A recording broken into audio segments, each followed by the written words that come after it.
Then let's start the session.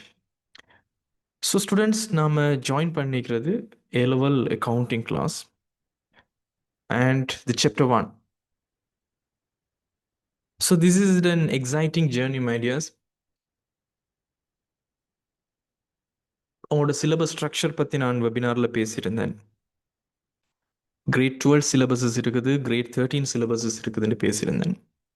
இதில் grade 12ல almost we have 10 chapters, 10 units actually.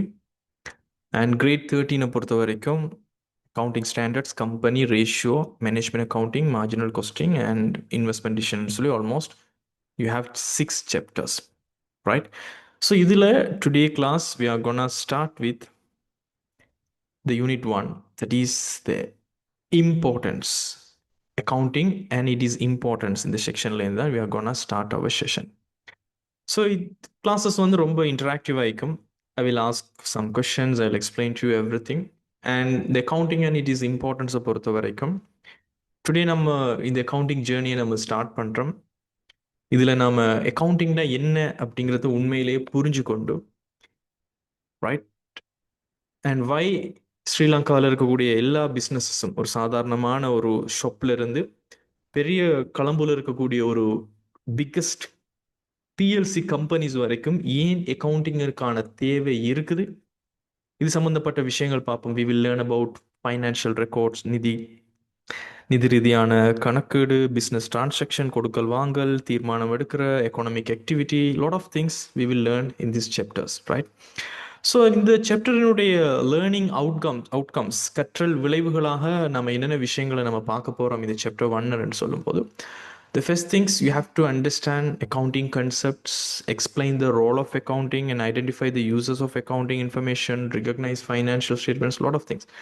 So ஒஃபிஷியலாக நம்ம பார்த்தோம்னு சொன்னால் ஃபர்ஸ்ட் உங்களோட லேர்னிங் ஆப்ஜெக்டிவ் வந்து எக்ஸ்பிளைன் வாட் அக்கௌண்டிங் இஸ். கணக்கீடுண்டா என்னன்னு சொல்லி எக்ஸ்பிளைன் பண்ண தெரிஞ்சிருக்கணும். நார்மலி கணக்கீடுண்டா என்னென்னலாம் ஃபைனல் பேப்பர்லாம் வராது, but still you must understand what accounting is, right? That's one of our ஆப்ஜெக்டிவாக நம்ம இருக்க போகுது. And explain what is accounting. இது பிறகு நாம் அடுத்ததாக நம்மளுடைய லேர்னிங் ஆப்ஜெக்டிவ் நம்ம பார்ப்போம். எக்ஸாம்பிள்ஸை கொடுத்து உங்களுக்கு அக்கௌண்டிங்னா என்னென்னு விளங்கப்படுத்த தெரிஞ்சிருக்கணும். And explain the objective of accounting, கணக்கீட்டினுடைய நோக்கம் என்னங்கிறத தெளிவாக டிஸ்கிரைப் பண்ண தெரிஞ்சிருக்கணும், right? You have to write it very clearly. This is the objective, this is why we are doing the accounting, why businesses need it, ஏன் வணிகங்கள் accounting தேவைப்படுதுங்கிறத explain பண்ண தெரிஞ்சிருக்கணும். And the name the stakeholders of a business, ஒரு வணிகம் ஒன்றினுடைய அக்கறை செலுத்தக்கூடிய பிரிவினர்கள் என்றால் யாரு? அக்கறை செலுத்தக்கூடிய பிரிவினர்கள்னா யாரெல்லாம் நம்மளோட பிஸ்னஸை பற்றி கேர் பண்ணுறாங்க, all the people, right, who care about our business. நம்மளோட பிஸ்னஸை பற்றி யாரெல்லாம் அக்கறை செலுத்துகிறாங்களோ அவங்கெல்லாம் யார்? கஸ்டமராக இருக்கலாம், எம்ப்ளாயிஸாக இருக்கலாம், இன்வெஸ்டர்ஸாக இருக்கலாம், லெண்டர்ஸ் கடன் கொடுத்தவங்களாக இருக்கலாம். So the people, all the people interested in our business, who are carrying our business informations. And the fourth learning objective is analyze information required by the stakeholders of an organization. இந்த அக்கறையுடைய தரப்பினர்கள், அதாவது இந்த customer, lender, investors, employees எல்லாருக்கும் என்ன தகவல் தேவைப்படுகிறது என்பதை analyse பண்ண உங்களுக்கு தெரிஞ்சிருக்கணும், right? And the fifth objective is going to be explain the classifications of accounting. கணக்கிட்ட நாம எப்படியெல்லாம் நம்ம வகைப்படுத்த முடியும். Normally we will classify our accounting as a financial accounting as well as management accounting. It means நிதி கணக்கீடு மற்றும் முகாமைத்துவ கணக்கீடு என்ற அடிப்படையில் தான் நாம் இங்கே கிளாசிஃபை பண்ணும். அப்போ இது என்னது, கணக்கீட்டினுடைய வகைகள் என்ன, இதில் வித்தியாசங்கள் என்ன என்பதனே உங்களுக்கு தெரிஞ்சிருக்கணும். At the same time, the sixth learning outcome is going to be the differentiate between financial accounting and management accounting. நீங்கள் நிதி கணக்கீடு, முகாமைத்துவ கணக்கீடு, இந்த ரெண்டு விஷயங்களும் எப்படி வேறுபடுது, அதனுடைய வேறுபாட்டுக்கான உதாரணங்கள் என்ன, இந்த விஷயங்களை உங்களுக்கு தெரிஞ்சிருக்கணும். So this is our learning objectives of these unit, right? இந்த யூனிட்ஸை நம்ம கற்றுக்கொள்வதன் மூலமாக என்னென்ன விஷயங்கள் நமக்கு தெரிஞ்சிருக்கணும் என்பது, right? So I hope so you understood it. அப்போ இதை நோக்கி தான் நம்மளோட இந்த சாப்டர் 1 பயணம் இருக்க போகிறது.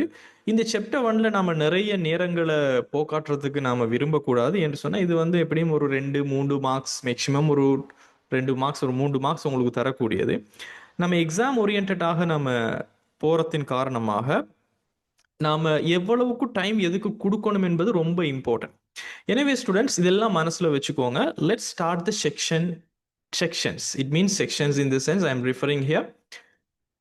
என்னென்ன விஷயங்கள் நம்ம படிக்க போகிறோம் என்று சொன்னால், அக்கௌண்டிங்கினுடைய இன்ட்ரடக்ஷன், நோக்கம், ஒப்ஜெக்டிவ், யாரெல்லாம் அக்கறையுடைய செலுத்தின தரப்பினர்கள், இன்ட்ரெஸ்டட் பார்ட்டிஸ், அவங்க அக்கறையுடைய தரப்பினர்களாக இருக்கிறதுக்கான காரணம், the reasons for the interest, and அக்கௌண்டிங்கினுடைய உப பிரிவுகள், subdivisions, financial accounting and management accounting, நிதி கணக்கீடு, முகாமைத்துவ கணக்கீடு, நிதி கணக்கீட்டினுடைய ப்ராசஸ் என்ன, எப்படி அது நடக்கும், மேனேஜ்மெண்ட் அக்கௌண்டிங்கினுடைய ப்ராசஸ் என்ன, இந்த ரெண்டு ப்ராசஸ், அதாவது ஃபைனான்ஷியல் அக்கௌண்டிங் ப்ராசஸுக்கும் மேனேஜ்மெண்ட் அக்கௌண்டிங் ப்ராசஸுக்கும் இடையிலான வித்தியாசம் என்ன, that's the whole eagle eye view மொத்தமாக நம்ம பார்க்க போகிறோம். Right.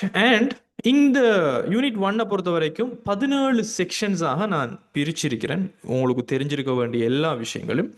This is not a guide notes or this is not a simple note students. இது பக்காவாக அனலைஸ் பண்ணி ஒரு ஐலண்ட் லெவலுக்கு நீங்கள் ரேங்கை கொண்டு வரணும்னா எது தெரிஞ்சிருக்கணும் எது தேவையில்லைன்னு சொல்லி கிராஃப்ட் பண்ணப்பட்ட நோட்ஸ். ஸோ இதை 100% இதை மட்டும் படிங்க. வேறு விஷயங்களில் நீங்கள் டைமே கொடுக்க தேவையில்லை. உங்களோட 95+ மார்க்ஸுக்கு நான் கேரண்டி. ஒட்டுமொத்த பாஸ் பேப்பர்ஸும் உங்களால் செய்ய முடியுமா இருக்கும். நம்ம பாஸ் பேப்பர் கொஸ்டின் செய்யும் போது உங்களுக்கு விளக்கும். Right. And let's start with the section 1 of the chapter 1. கணக்கீட்டினுடைய அறிமுகம், இன்ட்ரடக்ஷன் டு அக்கௌண்டிங். ஸோ இதனுடைய அர்த்தம் என்னென்ன ஸ்டூடெண்ட்ஸ், இங்கே நம்ம என்ன விஷயங்கள் நம்ம பார்க்க போகிறோம்னு சொன்னால், அக்கௌண்டிங் என்பது உண்மையிலே என்ன, வெறும் போரிங் பண்ணக்கூடிய நம்பர்ஸ் கிடையாது. நம்பர்ஸை வச்சுக்கொண்டு ரைட் போடுற அந்த போரிங்கான விஷயம் கிடையாது. It's a powerful language my tears. இது ஒரு பவர்ஃபுல்லான லாங்குவேஜ். இப்போ நான் உங்கள்கிட்ட பேசுகிறேன், தமிழ் எவ்வளோ பெரிய ஒரு பவர்ஃபுல்லான லாங்குவேஜ். என்ன தான் நான் இங்கிலீஷில் கிளாஸ் எடுத்தாலும், இங்கிலீஷ் மீடியம் ஸ்டூடெண்ட்ஸ் பேசினாலும், தாய்மொழியில் பேசும்போது it's very powerful. We have so much of freedom. Right. அதே மாதிரி தான் பிஸ்னஸஸ் கம்யூனிகேஷன் பண்ணுறதுக்கு ஒரு பவர்ஃபுல்லான ஒரு லாங்குவேஜ் தான் அக்கௌண்டிங். வெறும் நம்பர்ஸ் மட்டும் கிடையாது. ஒரு ஸ்மார்ட்டாக சில டிசிஷன்ஸ் எடுக்கணும்னு சொன்னால் பிஸ்னஸஸ் யூஸ் பண்ணக்கூடிய ஒரு language, that is accounting. Right. அதை பற்றி தான் நம்ம பார்க்க போகிறோம். So the introduction to accounting we will have 1.1 and 1.2 here. Right. So we will track each and every point. So கணக்கீடு என்றால் என்ன? What is accounting? Right? This is where we are going to answer the fundamental question. Right? Exactly. கணக்கீடு என்பது என்னன்னு சொல்லி நோட்ஸை பாருங்க. Accounting serves as the foundation for, give me 1 minute. Right. So accounting serves as the foundation for business decisions making by providing essential financial information to various stakeholders. பல்வேறு அக்கறை செலுத்தும் பிரிவினர்களுக்கு அவசியமான நிதி தகவல்களை வழங்குவதன் மூலம் வணிக தீர்மானங்களை மேற்கொள்வதற்கான அடித்தளமாக ஒரு கணக்கீடு என்பது தொழிற்படுகிறது. இங்கே ரொம்ப முக்கியம் என்னன்னு சொன்னால், the word financial information, let me highlight that for you. நிதி ரீதியான தகவல்கள், ஃபைனான்ஷியல் இன்ஃபர்மேஷன், எதுக்காக? டிசிஷன் மேக்கிங்காக, தீர்மானங்களை மேற்கொள்றதுக்காக இவங்க கொடுக்குறாங்க. இதை நாம அக்கௌண்டிங் அப்படின்னு சொல்றோம். ரைட். ஸோ அக்கௌண்டிங் ஒரு டிடெக்டிவ் வேலை பார்க்குற மாதிரி தான். உங்களுக்கு தெரிந்த அந்த க்ரைம் ஸ்டோரிஸ் எல்லாம் பார்த்துருப்பீங்க. நீங்கள் நிறைய க்ரைம் ஸ்டோரிஸ் எல்லாம் படமெல்லாம் பார்த்துருப்பீங்க ஃபிலிமில். அதில் டிடெக்டிவ்ஸ் இருப்பாங்க. அந்த க்ரைம்ஸை கண்டுபிடிக்கிறவங்க, கொலை நடந்ததை கண்டுபிடிக்கிற டிடெக்டிவ் இருப்பாங்க. அந்த மாதிரியான ஒரு டிடெக்டிவும் ஒரு கதை சொல்லக்கூடிய ஸ்டோரி டெல்லர்ஸ், நீங்கள் இன்ஸ்டாகிராமில் நிறைய இன்ஃப்ளூயன்சஸ் இருப்பாங்க, நிறைய மோட்டிவேஷனாக கதையெல்லாம் சொல்கிறவங்க இருப்பாங்க தானே. இவங்க 2 பேரையும் ஒன்றாக்கினோம்னு சொன்னால், ஒரு டிடெக்டிவ், ஒரு ஸ்டோரி டெல்லர், இது 2 பேரையும் ஒன்றாக்கினோம்னா எப்படி இருக்குமோ அதுதான் ஒரு accounting. It means my dears, நாம பிஸ்னஸில் we will collect some clues. அதுதான் இங்கே இருக்கக்கூடிய பிஸ்னஸ் டிரான்சாக்ஷன். வணிகம் என்பது நிறைய கொடுக்கல் வாங்கல்களை வச்சிருக்கு. விற்பனை இடம்பெறும், கொள்வனவு இடம்பெறும், திருப்புவோம், பொருளை வாங்குவோம், எலக்ட்ரிசிட்டி பில் கட்டுவோம். These are business transactions. அப்போ இது டிடெக்டிவ்ஸ் எப்படி ஒரு கொலையை கண்டுபிடிக்கிறது, அங்கே இங்கே அவருக்குன்ற ஒரு க்ளூஸ் எடுப்பாரோ, அதே மாதிரி ஒரு அக்கௌண்டனா you will collect the clues. That is business transactions. அது செலவு செஞ்சதா இருக்கலாம், கடன் எடுத்ததா இருக்கலாம், சொத்து வாங்கினதா இருக்கலாம், வித்ததா இருக்கலாம். There are so much of transaction. இதெல்லாம் எடுத்து you will tell a story. உங்களோட பிஸ்னஸ் எப்படி பெர்ஃபார்ம் பண்ணுதுங்கிற ஒரு ஸ்டோரியை நீங்கள் சொல்லுவீங்க. That's exactly the accounting. We will collect all the numbers and we will tell the story via our financial statements.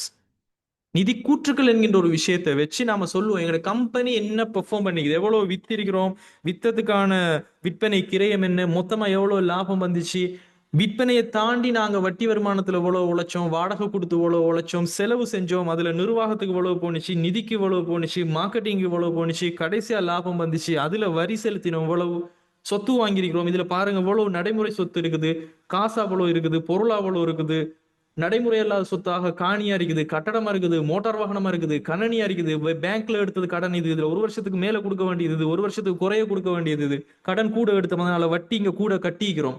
We will tell the whole story what has happened in the last year. That is accounting, right? இப்ப நீங்க let's take one of our students name, right, for the interesting purpose. Let's take Imad, right? I am Imad. So Imad எடுத்துக்கொள்வோம். இமாத் ஒரு small restaurant ஒன்று வச்சுக்கிறாருன்னு வைங்கள், கேண்டியில வச்சுக்கிறாரு, அவர் தான் owner. ஒவ்வொரு நாளும் customers வருவாங்க, அவர் ரெஸ்டாரண்ட்ல ரைஸ் வாங்குவாங்க, ரைஸ் அண்ட் கறி வாங்குவாங்க, ஃப்ரைட் ரைஸ் வாங்குவாங்க, பணம் வரும். அதே சமயம் ஒரு வார பணத்தை எல்லாம் நான் யாருக்கும் கொடுக்க மாட்டேன்னு வச்சிருக்க முடியாது. அவர் ரைஸை சமைக்கிறதுக்கு, கறி வாங்குறதுக்கு, வெஜிடபிள்ஸ்ல இருந்து சகலத்துக்கும் வாங்குறதுக்கு மெட்டீரியல்ஸ் காசு கொடுக்கணும். ஸோ பணம் வரும், அதே சமயம் பணம் போகும். அதே சமயம் அவர் ரெஸ்டாரண்ட்ல செஃப் வச்சிருப்பாரு, எம்ப்ளாயிஸ் வச்சிருப்பாரு, அவங்களுக்கு சேலரி கொடுக்கணும். பட் ஒரு என்ன நடந்துச்சு அந்த மாசம் அல்லது அந்த வருஷம்ங்கிறதுல இப்ப இமா தெரிஞ்சுக்கொள்ளணும்னா அவர் எப்படி யோசிப்பார், நாம உண்மையிலேயே இந்த பிசினஸ்ல பணம் சம்பாதிக்கிறோமா இல்ல பணத்தை இழந்துட்டு இருக்கிறோமா? That's where we need accounting, my dear. That's where the accounting comes in. So accounting என்பது it's a foundation for the business decision making. அதான் நான் decision makingங்கிற வேர்டை இப்போ ஹைலைட் பண்ணினேன். தீர்மானத்தை நம்ம எடுத்துக்கொள்றதுக்கான ஒரு அடித்தளத்தை தரக்கூடிய ஒரு விஷயமா தான் இந்த அக்கவுண்டிங் இருக்குது. எப்படி தருது? By providing essential financial information, not just information, essential financial information. அப்படின்னா அவசியமான நிதி தகவல்கள், ரைட்? அதை தார ஒரு விஷயம் தான் இந்த அக்கவுண்டிங்காக இருக்கிறது. எசென்ஷியல் ஃபைனான்ஷியல் இன்ஃபர்மேஷன் யாருக்கு கொடுக்க போகுது? யாரெல்லாம் அக்கறை செலுத்துற பிரிவினர். இப்போ நீங்க இந்த பிக்சர்ல நீங்க ஒரு அக்கௌண்டன்ட் இருக்கிறீங்கன்னு சொன்னா உங்களோட கம்பெனியை நம்பி இன்வெஸ்ட் பண்றதுக்கு ஆட்கள் இருப்பாங்க, கடன் தரத்துக்கு ஆட்கள் இருப்பாங்க, உங்களோட கம்பெனியில வேலை செய்யற ஊழியர்களா இருப்பாங்க, முகாமையாளர் இருப்பாங்க, பேங்க் லோன் தரக்கூடிய பேங்க் வரைக்கும், வரி செலுத்தக்கூடிய அரசாங்கம் வரைக்கும் அவங்களுக்கு தீர்மானம் எடுக்கணும். இந்த கம்பெனிக்கு கடன் கொடுக்கலாமா இல்லையா, இவருக்கு பேங்க் லோன் ப்ரொவைட் பண்ணலாமா இல்லையா, இவர கம்பெனியில முதலீடு செய்யலாமா இல்லையா, இவர கம்பெனியை நம்பி நம்ம பொருளை கொடுக்கலாமா இல்லையா. So they need decision making. எதை நம்பி தருவாங்க? நம்ம என்ன செய்யறோம் என்பது. அந்த என்ன செய்யறோம்ங்கிறத பேசக்கூடிய ஒரு மொழி தான் என்ன அங்க accounting, right? So the main objective of accounting is to provide financial information to the interested parties for the decision making. தீர்மானங்களை மேற்கொள்வதற்கு அக்கறை செலுத்தும் தரப்பினருக்கு நிதி தகவல்களை வழங்குவதே கணக்கீட்டினுடைய பிரதானமான நோக்கம் என்று நம்ம முடிவுக்கு ஆரம்பிங்க, right? So that is the main objective. உதாரணத்துக்கு உங்களோட வீட்டில் நம்மளோட அம்மா அப்பா இருப்பாங்க. வீட்டில் செலவுகள் எல்லாம் நோட் பண்ணிப்பாங்க. ஒரு பட்ஜெட்ல நம்ம இயங்குற ஒரு மாசத்துக்கு ஒரு இவ்வளவுதான் சேலரி வருது, இவ்வளவுதான் வருமானம் வருதுன்னா வீட்டில் எவ்வளவு ஹவுஸ் ஹோல்டு எக்ஸ்பென்சஸ் இருக்குங்கிறது ஒரு நோட் புக்ல நோட் பண்ணிக்கொள்வாங்க. நிறைய பேர் வீட்டில் நடக்கிற ஒரு விஷயம் தான். சிம்பிளா அக்கவுண்டிங் பிசினஸ்ல நடக்கக்கூடிய ஆக்டிவிட்டிஸ் எல்லாம் அந்த மாதிரி ட்ராக் பண்றது தான். பட் ரொம்ப ஆர்கனைஸ்டா, ரொம்ப சயின்டிஃபிக் வேயா அக்கவுண்டிங் சிஸ்டம் எல்லாம் யூஸ் பண்ணி நம்ம செய்யறது தான், right? So the main objective is to provide financial information to the interested parties for the decision making. So the financial information and decision making இந்த ரெண்டு விஷயங்களும் ரொம்ப முக்கியமானது. So let's move with other topics also. So accounting function as a systematic process similar to manufacturing operations. உற்பத்தி செயல்முறையை போலவே கணக்கிடும் ஒரு முறையான செயல்முறையாக செயற்படுகிறது. இப்போ நீங்க இந்த பிக்சர்ல பாத்தீங்கன்னு சொன்னா, my dears, உற்பத்தி செயல்முறை என்றால் ஃபேக்டரிஸ், பொருட்களை உற்பத்தி செய்யக்கூடிய ஃபேக்டரிஸ்ல என்ன நடக்கும், அதை மேனுஃபேக்சரிங் ஆபரேஷன் சொல்லுவோம். ஒரு உற்பத்தியில ரா மெட்டீரியல்ஸ் வரும், அதாவது மூலப்பொருட்களை கொண்டு வருவோம். நம்மளோட பொருளை உற்பத்தி செய்யறதுக்கு என்னென்ன ரா மெட்டீரியல்ஸ் தேவையோ அந்த ரா மெட்டீரியல்ஸை கொண்டு வந்து அந்த ரா மெட்டீரியல்ஸை நாம ஃபேக்டரியில உருமாற்றம் செய்து டிரான்ஸ்ஃபார்ம் பண்ணுவோம், விற்கக்கூடிய ஃபினிஷ் ப்ராடக்ட்ஸாக, முடிவு பொருளாக மாற்றுவோம். இதுக்கு நிறைய ப்ராசஸ் நம்ம செய்வோம். அதே மாதிரி தான் இங்க அக்கவுண்டிங் நான் சொல்ல வரேன். இங்க எப்படி ஒரு ஃபேக்டரியில மூலப்பொருட்கள் நம்ம யூஸ் பண்றோமோ, இந்த ரா மெட்டீரியலாக நம்மளினுடைய கொடுக்கல் வாங்கல்கள் இருக்கு. கொடுக்கல் வாங்கல்கள் மற்றும் நிகழ்வுகள் மூலப்பொருட்களாக பயன்படுத்தப்பட்டு ப்ராசஸ் பண்றதுல ஃபேக்டரியில எப்படி ஒரு ப்ராசஸ் நடக்குமோ அதே மாதிரி தான் நம்ம அக்கவுண்டிங் ப்ராசஸும் செய்வோம். கணக்கீட்டுல நிறைய செயல்முறைகளை செஞ்சு அவுட்புட்டாக எப்படி ஒரு பொருள் வெளியால வருமோ ஒரு ஃபேக்டரியில, அதே மாதிரி ஃபினிஷ் ப்ராடக்ட்ஸாக வரக்கூடியதுக்கு பேரு தான் நிதி கூற்றுகள் என்று சொல்லக்கூடிய financial statements. So let's see this as a process here. So the input, இங்க உள்ளீடாக நம்ம என்னத்தை கொடுக்கின்றோம்? கொடுக்கல் வாங்கல்கள் மற்றும் நிகழ்வுகள் என்று சொல்லக்கூடிய டிரான்சாக்ஷன் அண்ட் ஈவெண்ட்ஸ் கொடுக்கிறோம். அது அக்கவுண்டிங் சாஃப்ட்வேர்ல நம்ம ப்ராசஸ் பண்ணி வகைப்படுத்தி சமரைஸ் பண்ணி என்னென்னலாம் செய்யணுமோ செஞ்சு டிசிஷன் எடுக்கக்கூடிய கம்யூனிகேட் பண்ணக்கூடிய நிதி கூற்றுகள் என்று சொல்லக்கூடிய ரிப்போர்ட்ஸாக இது வெளியால வருது. Right? So I hope so you understanding with me. அப்போ ஸ்டூடெண்ட்ஸ் இங்கே உள்ளீடு என்பது கொடுக்கல் வாங்கல்களும் நிகழ்வுகளும் எப்படி நான் மூலப்பொருட்கள் என்று சொன்னனோ பிராக்கெட்ல ஒரு ஃபேக்டரியில, அதே மாதிரி தான் கொடுக்கல் வாங்கல்களும் நிகழ்வுகளும் ஒரு கணக்கீட்டினுடைய உள்ளீடுகளாக இருக்கின்ற அதே வேளை உற்பத்தியில நடக்கக்கூடிய மேனுஃபேக்சரிங் ஸ்டெப்ஸ், ஒரு பொருளை உற்பத்தி செய்யறோம்னா நம்ம ஃபேக்டரியில எவ்வளவு வேலை செய்வோமோ அதே மாதிரி தான் நம்ம ப்ராசஸ் பண்ணுவோம். கணக்கீட்டு செயல்முறையை நம்ம செய்வோம். அக்கவுண்டிங்கை ப்ராசஸ் பண்ணி வெளியீடுகளாக எப்படி ஒரு ஃபேக்டரியில முடிவு பொருட்கள் வருமோ அதே மாதிரி தான் நிதி கூற்றுக்கள் என்று சொல்லக்கூடிய இந்த ஸ்டேட்மெண்ட்டை நாம அவுட்புட்டாக நம்ம எடுப்போம். So this is the process of accounting, the framework. Right? Simply இதுதான் நீங்க உங்களுக்கு தெரிஞ்சிருக்கணும் சொல்லணும். அப்போ கணக்கீடுண்டா என்னன்னு கேட்டா, தீர்மானம் எடுப்பதற்கு என்ன ரீதியான தீர்மானம், பொருளாதார ரீதியான தீர்மானம் எடுப்பதற்கு தேவையான நிதி தகவல்களை வழங்குவது தான் அதனுடைய நோக்கம். அதுதான் கணக்கீடு. இதுல உள்ளீடாக கொடுக்கல் வாங்கல்கள் நிகழ்வுகள் பயன்படுத்தப்பட்டு நம்ம கணக்கீட்டை செயல்முறைப்படுத்தி வெளியீடாக நமக்கு நிதி கூற்றுக்கள் என்று சொல்லக்கூடிய ஃபைனான்சியல் ஸ்டேட்மெண்ட்ஸ் நமக்கு தெரிய வரும். That's about you have to know. உதாரணத்துக்கு ஸ்டூடெண்ட்ஸ், உங்களுக்கு தெரியும் ஃபேமஸா மெலிபென் பிஸ்கட் ஃபேக்டரி இருக்குது. மாவு எடுப்பாங்க, சீனி எடுப்பாங்க, வேற வேற மூலப்பொருட்கள் எடுப்பாங்க, எல்லாத்தையும் போட்டு ஒரு சுவையான ஒரு பிஸ்கட்ஸ் நமக்கு கிடைக்கும். அதே மாதிரி தான் அக்கவுண்டிங்கும். டெய்லி பிஸ்னஸ் ஆக்டிவிட்டிஸ் நடந்துட்டு இருக்கும், டிரான்ஸ்ஃபார்ம் பண்ணுவோம், அது ஃபைனான்சியல் ரிப்போர்ட்டாக மாறும். அது பிஸ்னஸ் ஓனர்ஸுக்கு ஸ்மார்ட்டாக டிசிஷன் எடுக்கிறது தேவைப்படும். இப்போ நீங்கள் ஒரு ஃபோன் ஷாப் ஒன்று ரன் பண்ணுறீங்கன்னு சொன்னால் ஒவ்வொரு நாளும் ஃபோன் விற்பீங்க, ஃபோன் வாங்குவீங்க, ஃபோன் விற்கிற அந்த கடைக்கு ஒரு வாடகை செலுத்துவீங்க, உங்களுக்கு ஒரு அசிஸ்டன்ட் இருக்கிறாங்கன்னா அசிஸ்டனுக்கு சம்பளம் கொடுப்பீங்க. மாதம் முடியக்கல உங்களுக்கு தெரியணும் நான் லாபம் உழைக்கிறேன்னா இல்லையா. ரைட்? நான் இன்னும் ஐஃபோனை வாங்கி விற்கணுமா, சாம்சங்கை வாங்கி விற்கணுமா, இன்னொரு அசிஸ்டன்ட் எனக்கு எடுத்துக்கொள்றதுக்கு நான் சம்பாதிக்கிறேன்னா இல்லையா. அதே மாதிரி தான் accounting is like an adviser. நீங்க சரியா அனலைஸ் பண்ணி உங்களோட ஆக்டிவிட்டீஸை நீங்க டிசிஷன் எடுக்கிறதுக்கு உதவணும். தட்ஸ் இட், அவ்வளவுதான். Right? So let's move to the other topic, the scope of accounting and professional definitions. இப்போ அக்கவுண்டிங்கினுடைய ஒரு நோக்கம், அதே சமயம் தொழில்முறையாக என்ன மாதிரி வரைவிலக்கணங்கள் வேற வேற நிறுவனங்கள் கொடுக்கப்பட்டிருக்கிறது என்பதை நம்ம பார்ப்போம். So different organizations have identified the definition of accounting as follows. பல்வேறு நிறுவனங்கள் கணக்கீட்டினுடைய வரைவிலக்கணங்கள், இதில் நம்ம American institute of certified public accountants and American accounting association சம்பந்தமாக அவங்க என்ன சொல்லிக்கிறாங்கன்னு பார்ப்போம். So AAA American accounting association அவங்க ஒஃபிஷியலாக என்ன டெஃபினிஷன் இங்க கொடுக்குறாங்க என்பதை நம்ம ஒருக்கா பார்ப்போம். Accounting is the process of identifying, measuring and communicating the economic information to permit informed judgments and decisions by the users of the information. அப்போ இதில் நான் அனலைஸ் பண்ணிக்கிறேன் பாருங்க, மெஷரிங், கம்யூனிகேட்டிங், ஐடென்டிஃபைங் நிறைய விஷயங்கள் வந்து சொல்லப்படுது. சிம்பிள் வேர்ட்ல நான் உங்களுக்கு சொல்றேன்டா students, it's like a translator. ஒரு சிக்கலான வணிக நடவடிக்கைகளை எடுத்து நல்லா எல்லாருக்கும் புரிகிற மாதிரி ஒரு எக்ஸ்பிளனேஷன் கொடுக்குறாரு. என்னத்துக்காக?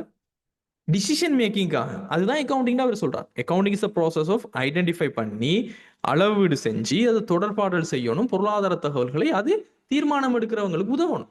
Simply this is the definition. இதை நீங்க நிறைய போட்டுட்டு அலட்ட தேவையில்லை, இதெல்லாம் உங்களுக்கு எக்ஸாமுக்கு ஃபைனல் எக்ஸாமுக்கு வராது. ஜஸ்ட் ஃபார் யுவர் நாலேஜ், உங்களோட சிலபஸ்ல இருக்குது, ஜஸ்ட் ரீட் பண்ண வேண்டியதான். And American institute of certified public accountants AICAPA இவங்க என்ன சொல்றாங்கன்னு சொன்னா, accounting is the art of recording, classifying, summarising in a significant manner in terms of money, transaction and events which are in part of at least of financial character and interpreting the result thereof.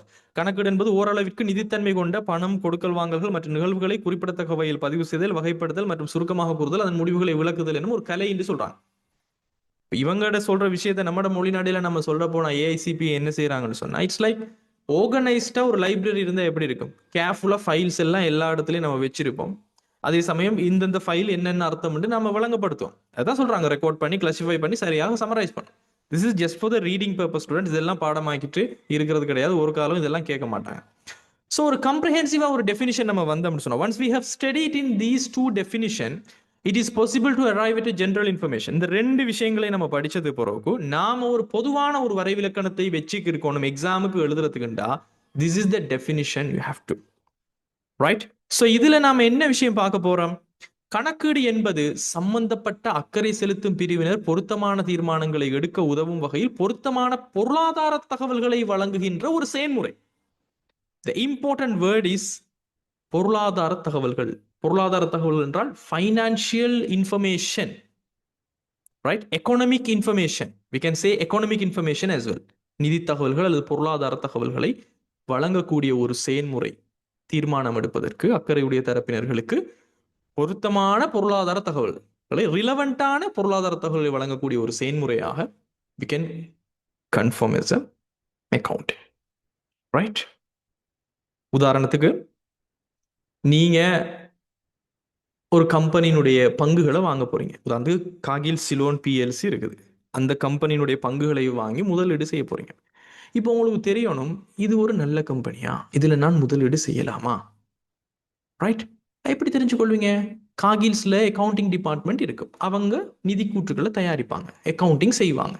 செஞ்சு அவங்களினுடைய கம்பெனியினுடைய நிதி கூற்றுக்கள் கொலம்பு stock exchange CSC வெப்சைட்ல publish பண்ணுவாங்க, right? எப்படி நாங்கள் லாபம் உழைக்கிறோம், எப்படி நாங்கள் கடனை செலுத்திக்கிறோம், எப்படி எங்களோட கம்பெனி கடந்த 10 வருஷமா வளர்ந்துருக்குது, வீழ்ச்சி அடைஞ்சிக்குது, லாபம் உழைச்சிக்குதா இல்லையா, வருமானம் அதிகரிச்சிக்குதா இல்லையா, எல்லாமே சொல்லப்படும். அப்ப நீங்க உங்களோட டிசிஷனை எடுக்க முடியும். எனவே ஸ்டூடெண்ட்ஸ், இந்த டெஃபினிஷன்ல பின்வரும் விஷயங்கள் இருக்குது. இந்த டெஃபினிஷனை பொறுத்த வரைக்கும் we are talking about economic information. பொருளாதார ரீதியான தகவல்கள் பத்தி பேசுறோம். அது என்ன பொருளாதார ரீதியான தகவல்கள்? பொருளாதார ரீதியான தகவல் என்றால் மணி ரிலேட்டட் ஃபேக்ட்ஸ், பணம் சம்பந்தப்பட்ட தகவல்கள் இங்க இருக்கும். பிகாஸ் கணக்கீட்டை பொறுத்த வரைக்கும் பணத்தால் அளவிடக்கூடிய கொடுக்கல் வாங்கல்களை மாத்திரம் தான் நம்ம பதிவு செய்ய முடியும். எனவே பொருளாதார தகவல்களை வழங்குவது என்று சரியாக நம்ம அந்த டெஃபினிஷன்ல கொடுக்கிறோம். அதே சமயம் அக்கவுண்டிங் யூனிட், ரைட்? கணக்கீட்டு அலகு, கணக்கீட்டு அலகு என்பது த பிசினஸ், ரைட்? எந்த பிசினஸ் சம்பந்தமாக நாம அக்கவுண்டிங் செய்யறோம், அந்த கணக்கீட்டு அலகு சம்பந்தமாக தான் நம்மளோட நிதி தகவல்கள் இருக்க போகின்றது. சேம் டைம் அக்கவுண்டிங் ப்ராசஸ் பத்தி நம்ம சொல்றோம், இது ஒரு சிஸ்டமேட்டிக்கான ஒரு வே, ரைட்? நிதி கூற்றுகள் என்பது ரெக்கார்ட் பண்ணப்பட்டு, சமரைஸ் பண்ணப்பட்டு, கிளாசிஃபை பண்ணப்பட்டு, இன்டர்பிரட் பண்ணப்பட்டு தான் வரப்போகிறது. சேம் டைம் அக்கறையுடைய தரப்பினர்கள் என்கின்ற ஒரு விஷயத்தை நாம இங்க எக்ஸ்பிளைன் பண்றோம். யாருக்கு நிதி தகவல்கள் வழங்கப்படுகின்றோம்? அக்கறையுடைய தரப்பினர்கள். அவங்க உரிமையாளராக, முகாமையாளராக, நம்மளோட ஊழியராக, வாடிக்கையாளர்களாக இருக்கலாம். அண்ட் எதுக்காக வழங்குறோம்? ஃபார் த டிசிஷன் மேக்கிங், தீர்மானம் எடுக்கணும். ஒரு ஓனராக இந்த கம்பெனியில இன்னும் நான் நம்பிக்கை இருக்கலாமா, லாபம் உழைச்சி தருமா, நான் போடுற காசுக்கு என்ன நடக்குதுன்னு டிசிஷன் எடுக்கணும்.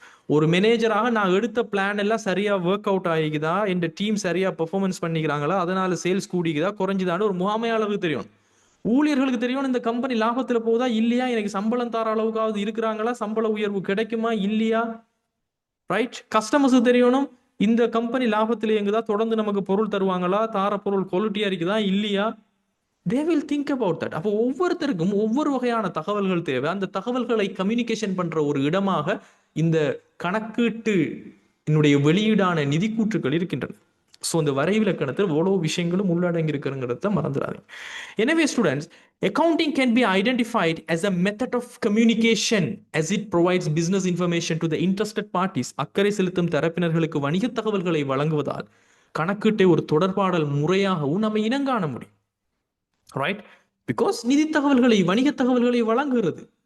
இப்போ எப்படி உங்களுக்கு வாட்ஸ்அப் வந்து உங்களோட ஃப்ரெண்ட்ஸோட கம்யூனிகேஷன் பண்றதுக்கு உதவுதோ, அதே மாதிரி தான் அக்கவுண்டிங் வந்து பிசினஸ் சம்பந்தமாக ஒவ்வொரு அக்கறையுடைய தரப்பினர்களுக்கு என்ன நடந்திருக்குங்கிறத கம்யூனிகேஷன் பண்றதுக்கு உதவக்கூடிய ஒரு ஊடகமாக இருக்கிறது.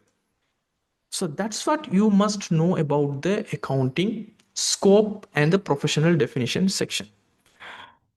Did you understand, my dear? Shall I get a yes or no quickly from all the people in the main chat, please?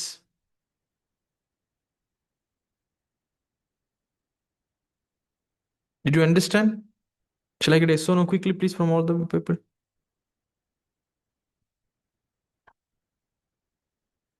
Right? Is there any questions you can ask? I'll try to answer. Right? Okay, I'll change to host so you can. Right. Hopefully everything is okay. Is there any question I can answer for 5 to 10 minutes? No problem.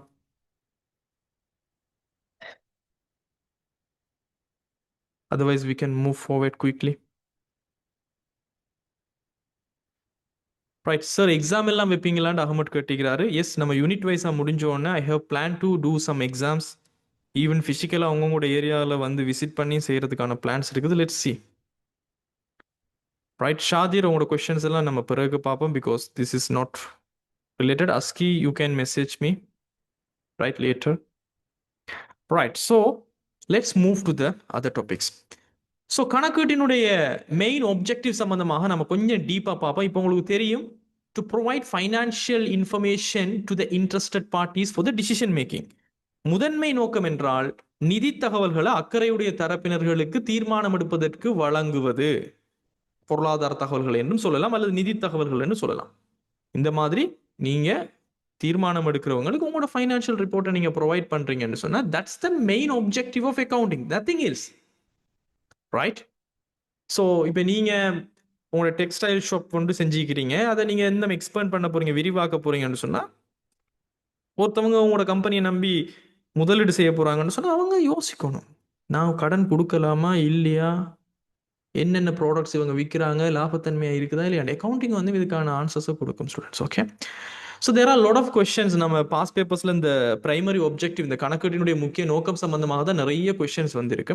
நம்ம ஒவ்வொரு chapter முடிஞ்ச உடனே I will include so much of past paper. So நம்ம அந்த time உங்களுக்கு பார்த்துக்கொள்ள முடியுமா இருக்கு. And let's move to the stakeholders and their information needs. அக்கறை செலுத்தக்கூடிய பிரிவினர்களும் அவர்களுடைய தகவல்கள். இப்போ உங்களுக்கு தெரியும், அக்கறை செலுத்தக்கூடிய பிரிவினர்களை நான் யாருன்னு சொல்றேன். நம்மளோட பிசினஸ் எல்லாம் யாரெல்லாம் அக்கறை செலுத்துறாங்களோ, யாரெல்லாம் கேர் பண்றாங்களோ, யாரெல்லாம் நம்மளோட தகவல்கள் வேணும்னு நினைக்கிறாங்களோ அவங்க எல்லாருமே அக்கறை செலுத்தக்கூடிய தான். ரைட்? அப்போ இவங்க எல்லாருமே டிஃப்ரெண்ட் பீப்புள், அவங்களுக்கு டிஃப்ரெண்ட் இன்ஃபர்மேஷன்ஸ் தேவை நம்மளோட பிசினஸ் சம்பந்தமாக. ஸோ எனவே 3.1 அக்கறை செலுத்தும் பிரிவினர்களை நம்ம வகைப்படுத்த போறோம். we are going to categorize them as a internal stakeholders as well as external stakeholders. நிறுவனத்துக்கு உள்ள இருக்கக்கூடிய உள்ளக பிரிவினர் என்றும் உள்ளக அக்கறையுடைய தரப்பினர்கள் என்றும் வெளியக பிரிவினராக வெளியக அக்கறையுடைய தரப்பினர்கள் என்றும் ரெண்டாக நம்ம பிரிக்க முடியும். ஸோ இதுல internal stakeholders, the users, management at all levels, முகாமையாளர்களாக இருக்கக்கூடியவங்க நாம இன்டர்னல் ஸ்டேக் ஹோல்டர்ஸாக நம்ம பிரிக்க முடியும். சேம் டைம் ஊழியர்களையும் நம்ம சொல்ல முடியும். உதாரணத்துக்கு இப்போ இங்க முகாமையாளர்கள் என்பவங்க யார் students? They require detailed operational information for planning and control. நிறுவனத்துல அவங்களோட டீம் அவங்களுக்கு கொடுக்கப்பட்டிருக்கக்கூடிய அதிகாரத்துக்கு நாங்கள் அவங்களுக்கு சில பிளான் பண்ணி டீமை கண்ட்ரோல் பண்ணி அதை அச்சீவ் பண்றதுக்கு அவங்களுக்கு இன்ஃபர்மேஷன் தேவை. டீடைல்டு ஆபரேஷனல் இன்ஃபர்மேஷன், செயற்பாடு ரீதியான தகவல்கள் அவங்களுக்கு தேவை. அதுக்காக அவங்க நிதி கூற்றுகளை செக் பண்ணுவாங்க. லாபம் என்ன போகுது, எவ்வளோ விற்பனை போயிருக்குது, சேலரிஸ் எவ்வளோ போயிருக்குது, நாம் இந்த முறை கேம்பெயின் ஒன்று பண்ணினோமே, ப்ரொமோஷன் பண்ணினோமே, விற்பனை கூட இல்லையா, கிராஃப் பார்க்கணும். அப்போ managers they need information for the planning as well as control. திட்டமிடலுக்கும் கட்டுப்படுத்தலுக்கும் அவங்களுக்கு ஆபரேஷனல் டீடைல்ஸ், செயற்பாட்டு தகவல்கள் அவங்களுக்கு தேவை. அதே சமயம் ஊழியர்களை நீங்க பார்த்தீங்கன்னு சொன்னா interested in job security and remuneration prospects, தொழில் பாதுகாப்பு மற்றும் ஊதிய வாய்ப்புகள்ல ஆர்வம் கொண்டவர்களாக அவங்க இருப்பாங்க. நம்மட தொழில் பாதுகாப்பா இருக்குது, அந்த கம்பெனி லாபத்துல போனா தான் நமக்கு சம்பளம் தரலாம், அட்லீஸ்ட் லாபம் உழைக்கிறாங்களா இல்லையான்னு சொல்லி பாக்குறதுக்கு சரி அவங்க நிதி கூற்றுகளை செக் பண்ணுவாங்க. சம்பளம் கூட கேட்கலாமா, கொஞ்சம் கூட்டி தருவாங்களா, ஏதாவது வாய்ப்பு இருக்குதா நமக்கு ஃபியூச்சர்ல, சரி. So they will think these things. தொழில் பாதுகாப்பு, சம்பளம், எதிர்காலத்துல உயர்வுகள், ஊதிய வாய்ப்புகள் இருக்குதா என்பதை பத்தி பார்ப்பாங்க. ஸோ இவங்க எல்லாம் நிறுவனத்திற்கு உள்ள இருக்கிறதால உள்ளக பிரிவினர் அப்படின்னு நம்ம பார்க்கிறோம். ஸ்டூடெண்ட்ஸ், அசானுக்கான ப்ரேயர் போகுது. Give me 2-3 minutes, then I will continue the session.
Right. So let's continue. Students, உங்களோட கொஷின்ஸ் எல்லாம் நம்ம ஒரு டைம் ஒன்று எடுத்து நான் உங்களுக்கு எக்ஸ்பிளைன் பண்ணுவேன். Give me some time to finish the content. Okay. So உள்ளக பிரிவினர்களாக முகாமையாளர்கள், ஊழியர்கள் இருக்கலாம். வெளியக பிரிவினர்கள், எக்ஸ்டர்னல் பார்ட்டிஸ் யார் இருப்பாங்கன்னு பார்த்தீங்கன்னா, competitors, government, general public, suppliers, customers, வாடிக்கையாளர்கள், ரைட். ஃபைனான்ஷியல் இன்ஸ்டிடியூஷன், நிதி நிறுவனங்கள், முதலீட்டாளர்கள், கடன் வழங்குனர்கள்லாம் இருப்பாங்க. போட்டியாளர்கள், அரசு, பொதுமக்கள், வழங்குனர்கள், வாடிக்கையாளர்கள், நிதி நிறுவனங்கள், முதலீட்டாளர்கள் நிறைய பேர் இருப்பாங்க. இதுல ஒவ்வொருத்தரை கொஞ்சம் குயிக்காவே நம்ம பார்த்துட்டு போவோம். The first thing is about competitors, போட்டியாளர்கள். சந்தை நிலை மற்றும் செயல்திறன் அளவுகோல்களை பகுப்பாய்வு செய்யறவங்க. சிம்பிளா, they will analyse market position. நாம ஒருத்தவங்களுக்கு கம்படிட்டர்ஸ், போட்டியாளர்னா நாம என்ன செய்றோம், நம்ம மார்க்கெட்ல என்ன பொசிஷன்ல இருக்கிறோம், நம்மளோட பெர்ஃபார்மன்ஸ் என்ன மாதிரி போயிட்டு இருக்குங்கிறத கட்டாயமாக அனலைஸ் பண்ணுவாங்க, பகுப்பாய்வு செய்வாங்க. ரைட். தட் இஸ் கம்படிட்டர்ஸ், போட்டியாளர்கள். அரசாங்கத்தை பார்த்தீங்கன்னு சொன்னா they monitor the tax compliance and economic contribution. வரி சம்பந்தமாக நம்ம எந்த அளவுக்கு இணக்கமா இருக்கிறோம், பொருளாதாரத்துக்கு பங்களிப்பு செய்யறோமா, வரியை சரியா கட்டுறோமா, தே வில் மானிட்டர். பொருளாதாரத்துக்கு நாம என்ன செய்யறோம், வரி கட்டுறோமா என்பதனை. பொதுமக்கள், ஒரு பிசினஸ்ல பொதுமக்கள் நிறுவனத்திற்கு வெளியே இருக்கிறவங்க, அதனால வெளியக தரப்பினர்கள், அவங்க என்னத்தை எதிர்பார்க்கறாங்கடா, they will assess the social responsibility and community impact. சமூக பொறுப்போட நம்ம செயற்படுறோமா, சமூகத்துல என்ன மாதிரியான தாக்கத்தை நாம செய்யறோம், கம்யூனிட்டிக்கு என்ன செய்யறோம், பொதுமக்கள்லாம் நீங்க என்ன செய்யறீங்க இந்த கம்பெனி எங்களுக்கு, அவங்க அதை எதிர்பார்ப்பாங்க. அண்ட் சப்ளையர்ஸ், நமக்கு பொருள் தரவங்க, நமக்கு மூலப்பொருட்களை தரக்கூடியவங்களை வழங்குனர்கள் சொல்லுவோம். அவங்க பார்ப்பாங்க, ஓகே இவர் கடனுக்கு பொருளை வாங்கிட்டே இருக்கிறாரு, இவர கிரெடிட் வர்த்தினஸ் என்ன, எவ்வளவு மட்டுக்கும் இவருக்கு கடன் கொடுக்கலாம், ரைட். திருப்ப அவர் பேமெண்ட்டை செலுத்துறதுக்கு அவர் இருக்கிறாரா, அப்ப அவங்க என்ன செய்வாங்க, ஃபைனான்சியல் ஸ்டேட்மெண்ட் எடுத்து பார்ப்பாங்க. இவங்க வேற ஆர்ட்டெல்லாம் கடன் எடுத்துக்கிறாங்க, பேங்க் லோன் எடுத்துக்கிறாங்களா, வட்டி எவ்வளவு கட்டுறாங்க, லாபம் உழைக்கிறாங்களா, மொத்தமா எவ்வளவுக்கு நடைமுறை இல்லா கடன் நிக்குது, நடைமுறை கடன் என்பது, வட்டி எவ்வளவு இந்த வருஷம் செலுத்திக்கிறாங்க, எங்க இருக்கு இந்த இன்ஃபர்மேஷன் எல்லாம், நிதி கூற்றுகள் இருக்கு. அப்ப சப்ளையர்ஸ் எதிர்பார்ப்பாங்க as an stakeholders. Same time நம்மட பொருளை வாங்கக்கூடிய customers consider the reliability and sustainability of supply. விநியோகத்துக்கான நம்பகத்தன்மை, பொருளை தொடர்ந்து தருவாங்களா, நம்பலாமா, பிகாஸ் இவங்களோட பொருளை தான் நம்ம வாங்கிட்டு இருக்கிறோம்.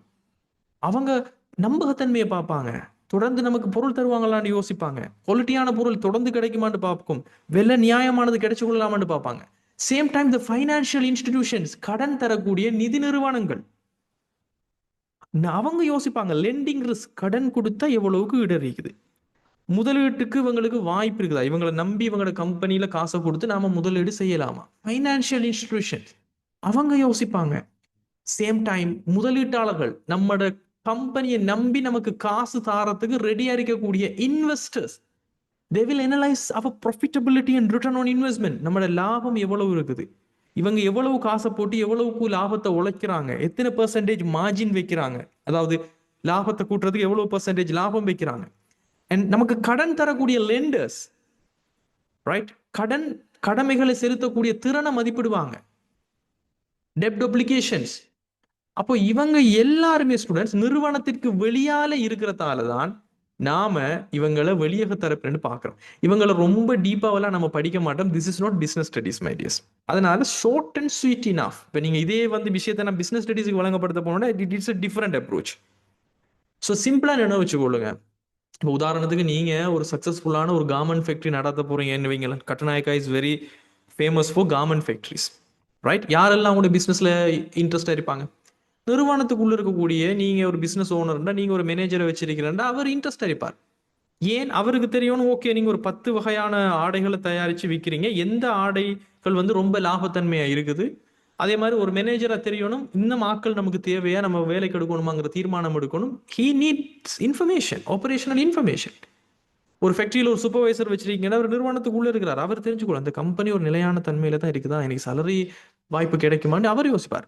இப்போ அதே ஒரு நீங்க நடத்தக்கூடிய அந்த கவர்மெண்ட்ல வெளியால இருக்கிறவங்க யாரு, உதாரணத்துக்கு பீப்புள்ஸ் பேங்க், வளமையா உங்களுக்கு கடன் தரவங்க, ரைட். நீ ஏற்கனவே உங்களுக்கு ஒரு 5 மில்லியன் 50 லட்சம் கடன் தந்திக்கிறாங்கன்னு வச்சுக்கோங்க. அவங்க யோசிச்சுட்டு இருப்பாங்க, கொடுத்த கடன் 5 மில்லியன் வருமா வரமாட்டுச்சா, எதை பார்த்து டிசிஷன் எடுப்பாங்க, உங்களோட நிதி கூற்றுக்களை. ஒரு இன்வெஸ்டர் இருக்கிறார், அவர் யோசிச்சிருக்கிறார் உங்களோட கம்பெனியில பங்குகளை வாங்கலாமா இல்லையாண்டு. So he's an external stakeholder. Example, இப்போ நீங்க ஒரு கவர்மெண்டோட நடத்துறீங்கன்னா ஃபேஷன் பக் இருக்குது. Fashion Bug he's going to be you know sometime உங்களோட கார்மெண்ட்ஸை வாங்கி விற்கக்கூடியவங்க உங்களோட கஸ்டமராக இருப்பாங்க ஃபேஷன் பக்.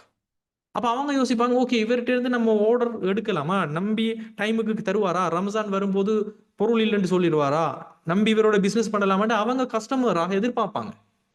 இப்போ உதாரணத்துக்கு நீங்கள் ஒரு கார்மெண்ட்டுக்கு இப்போ துணிகள் தேவை, கொட்டன் தேவை, ரைட். உதாரணத்துக்கு மகாவலி அந்த டைம் அந்த இடங்களில் தான் நிறைய கொட்டன் துணிகள் வரும். அப்போ அங்கே ஒரு சப்ளையர் இருக்கிறாங்கன்னா அவர் யோசிப்பார், இவர் தொடர்ந்து நமக்கு சப்ளை பண்ணிட்டு இருப்பாங்களா, ரைட். நாம சப்ளை பண்ணலாமா, காசை கொடுக்கலாமா, காசுக்கு சாரி பொருளை கொடுக்கலாமா, காசு திருப்ப தருவாங்களா.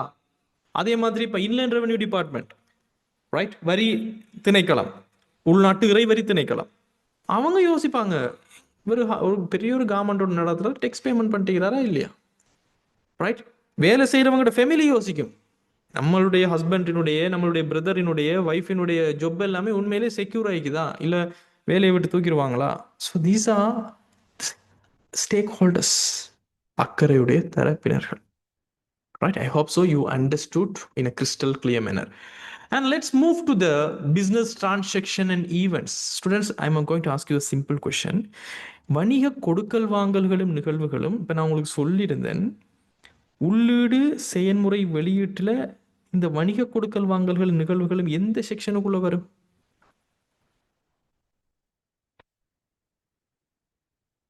எந்த section? It's going to be as an input. உள்ளீடு மூலப்பொருள் மாதிரி, மூலப்பொருள் இருந்தால்தான் உற்பத்தி நடக்கும். அதே மாதிரி இந்த வணிக கொடுக்கல் வாங்கல்களும் நிகழ்வுகளும் இருந்தால்தான் அங்க அக்கவுண்டிங் என்பதை நம்ம ப்ரோசஸ் பண்ணலாம், அடுத்த கட்டத்துக்கு போகலாம். So the 4.1 and 2 is going to be, to understand business transaction and events. So first we'll understand the transactions. கொடுக்கல் வாங்கல் என்றால் என்ன என்பதனை முதல்ல நம்ம புரிஞ்சு கொள்வோம். Let's talk about that first. Right? So கொடுக்கல் வாங்கல் என்பது என்ன? பிஸ்னஸ் டிரான்சாக்ஷன் என்பது ஸ்டூடெண்ட்ஸ், இட்ஸ் லைக் இந்த கொடுக்கல் வாங்கல் என்பது, ஃபார் எக்ஸாம்பிள் நீங்கள் ஒரு பிஸ்னஸை எஸ்டபிளைஸ் பண்ணுறீங்கன்னு சொன்னால் ஆரம்பத்தில் சில கொடுக்கல் வாங்கல் இருக்கும். ஆரம்பத்தில் முதலாக கொடுக்கல் வாங்கல் ஒரு பிஸ்னஸ் ஸ்டார்ட் பண்ணால் என்ன செய்ய நடக்கும்? நீங்கள் முதல் போடணும், மூலதனம் போடணும், இன்ட்ரடக்ஷன் ஆஃப் கேபிட்டல். ஒரு ஓனராக உங்களோட சேமிப்பு கணக்கில் இருந்து உங்களோட ஏதாவது ஒரு வழியில காசை எடுத்துட்டு வந்து அல்லது சொத்துக்களை எடுத்துட்டு வந்து இது பிஸ்னஸுக்குன்னு நான் போடுறேன். அப்போ the first transaction for start up, முதலாக ஒரு கம்பெனி நீங்க ஆரம்பிக்கணும்னா மூலதனம் தான் உங்களுடைய முதலாவது கொடுக்கல் வாங்கல்.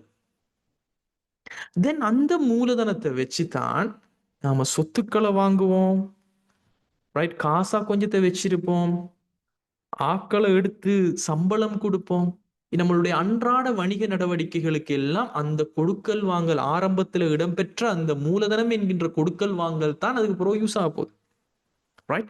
எனவே students, when establishing a business, the initial transaction is typically the introduction of capital.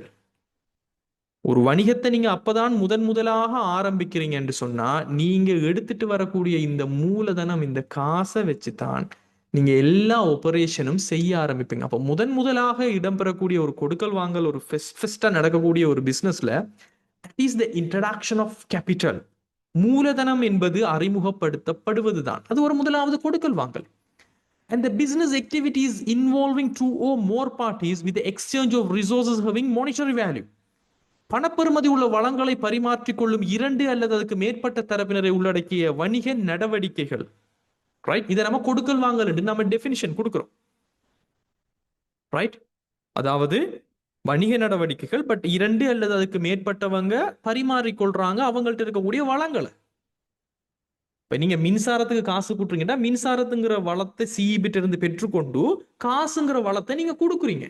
தளபாடம்ங்கிற ஒரு விஷயத்தை நீங்க கொள்வனவு செய்றீங்கன்னா உங்கள்ட்ட இருக்கிற காசுங்கிற வளத்தை கொடுத்துட்டு தளபாடம்ங்கிற வளத்தை நீங்க பரிமாற்றிக் கொள்றீங்க. உங்களுடைய ஊழியர்களுக்கு சம்பளம் கொடுக்குறீங்கன்னா அவங்களினுடைய பெருமதியான நேரம், அவங்களினுடைய திறமை என்கின்ற ஒரு வளத்தை பெற்றுக்கொண்டு அவங்களுக்கு காசுங்கிற வளத்தை திருப்பி கொடுக்குறீங்க, right. Very simple. That is transaction. We are exchanging the resources for the monetary value, right? That is transaction. Students, my sound is good, right? Sound எல்லாம் கேக்குது தானே? கௌஷிகா சொல்றாங்க சார் சவுண்ட் கேட்கலன்னு சொல்லி, right? Sound is good, right? I hope so. Good. Right. So கொடுக்கல் வாங்கல்களினுடைய 4 முக்கிய அம்சங்களை நம்ம இப்ப பார்ப்போம். ஒரு கொடுக்கல் வாங்கல் இடம்பெற வேண்டும் என்றால் ஸ்டூடெண்ட்ஸ் there's conditions. இந்த 4 விஷயங்கள் சம்பந்தமா பார்க்க போறோம். The first one is 2 or more parties should be involved. Right? 2 அல்லது அதுக்கு மேற்பட்ட தரப்பினர்கள் இடம்பெற வேண்டும். பிகாஸ் 2 பேர் அல்லது அதுக்கு மேற்பட்டவங்க இருந்தாங்க தான் ஒருத்தவங்கள்ட்ட இருக்கிற வளங்களை ஒருத்தவங்க பரிமாற்றிக் கொள்ள முடியும். எப்படி நம்ம கிரிக்கெட்டை தனியா விளையாட முடியாதோ அதே மாதிரி தான் ஒரு கொடுக்கல் வாங்கல் என்பது தனியாக இடம்பெற முடியாது. This is the minimum requirement for any transaction. 2 பேரை அட்லீஸ்ட் வேணும். ஒருத்தவங்ககிட்ட காசு இருக்கணும், ஒருத்தவங்ககிட்ட ஏதோ ஒன்று கொடுக்கறதுக்கு இருக்கணும். Then only the transaction can happen. இப்ப நீங்க ஒரு ஃப்ரெஷ் மில்க் வாங்குறதுக்கு காகில்ஸ் ஃபுட் சிட்டிக்கு போறீங்க. அங்க 2 பார்ட்டி தொடர்புறாங்க. நீங்க customer, Cargills Food City shop. Right? அப்ப 2 பேராவது அட்லீஸ்ட் இருந்தா தான் அங்க கொடுக்கல் வாங்கல் செய்யலாம். Same time the resources should be எக்ஸ்சேஞ்ச்ட்.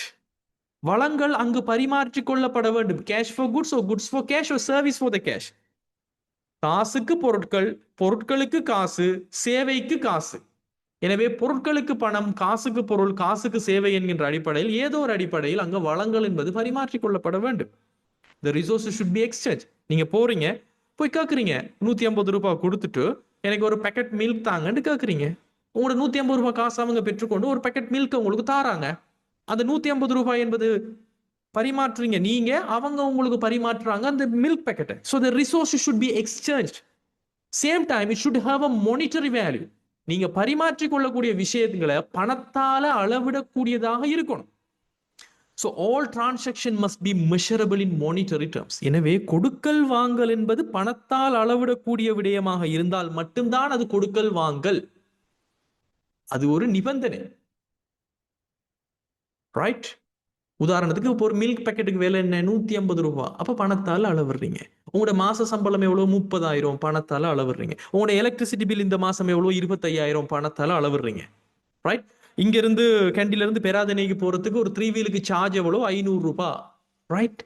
So பணத்தால அளவிடுறீங்க. எனவே பணப்பெறுமதி இருந்தால்தான் அது ஒரு கொடுக்கல் வாங்கல். இல்லைன்னா கொடுக்கல் வாங்கல் இல்லை.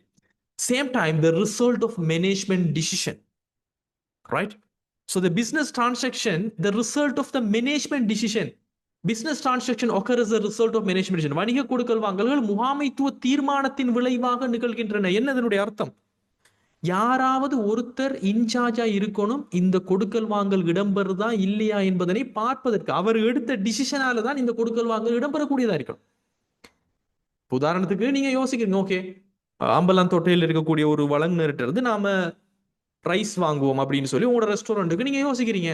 உங்களோட தீர்மானத்தால தான் அந்த கொடுக்கல் வாங்கல் இடம்பெற போகுது. அரிசி வாங்க போறீங்க அவர்கிட்ட இருந்து. நீங்க யோசிக்கிறீங்க ஒரு செஃப் ஒன்றை வச்சு வைப்போம், அவங்களுக்கு மாசம் 30,000 ரூபாய் சேலரி கொடுப்போம். உங்களோட டிசிஷனால தான் நீங்க மாசம் 30,000 ரூபாய் கொடுக்க போறீங்க. கொடுக்கல் வாங்கல மாறப்போகுது. நீங்க ஒரு லோன் ஒன்று எடுப்போம் ஒரு தீர்மானம் எடுத்தீங்க, அதனாலதான் உங்களுக்கு பேங்க் ஆஃப் லோன்ல இருந்து ஒரு லோன் கிடைச்சிச்சு. எனவே டிசிஷன் முகாமைத்துவத்தினுடைய தீர்மானத்தினுடைய விளைவாக இருக்கும். So these are the 4 key features of a transaction, my dears. You have to remember at least 2 parties. The resource should be exchanged and should have a monetary value and result of a management decision. Right? Right? So these are the 4 key features of a transaction.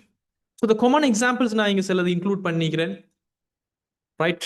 இதை பத்தி நீங்க கட்டாயமா தெரிஞ்சுக்கொள்ளணும். Common examples like purchase of goods. பொருட்களை காசுக்கு வாங்க முடியும் அல்லது கடனுக்கும் வாங்க முடியும். This is one of the transaction because பொருளை வாங்கும் போது இப்ப நீங்க மில்க் பேக்கெட் ஒன்று வாங்குறீங்க காசுக்கோ கடனுக்கோ.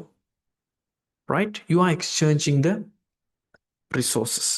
And sale of goods cash or credit basis. பொருட்களினுடைய விற்பனை இடம்பெற முடியும். அது காசுக்கு இருக்கலாம், கடனுக்கு இருக்கலாம். அது ஒரு கொடுக்கல் வாங்கல். The payment of employees, ஊழியர்களுக்கு நீங்க சம்பளம் செலுத்துறது, அது ஒரு கொடுக்கல் வாங்கல். And payment of utility bills, பயன்பாட்டு கட்டணங்கள் செலுத்துறது, அதாவது மின்சாரம், நீர், தொலைபேசி கட்டணங்களை செலுத்துறது, அது ஒரு கொடுக்கல் வாங்கல். obtaining bank loans, வங்கியிலிருந்து நீங்க கடனை எடுக்கிறீங்கன்னு சொன்னா yes there is a resource exchange. and introduction of capital by owners, உரிமையாளர்களால் மூலதனம் இடப்படுகிறது, காசாக இருக்கலாம், சொத்தாக இருக்கலாம், அது ஒரு கொடுக்கல் வாங்கல். the receipt of rental income, வாடகைக்கு உங்களோட கட்டடத்தை நீங்க விடுறீங்க, அதுல இருந்து உங்களுக்கு வருமானம் கிடைக்குது, yes you are exchanging resources, அது ஒரு கொடுக்கல் வாங்கல். and payment of rent expenses, நீங்க வாடகைக்கு இருக்கிறீங்க, நீங்க rent செலுத்துறீங்க, yes these are transactions examples. Right?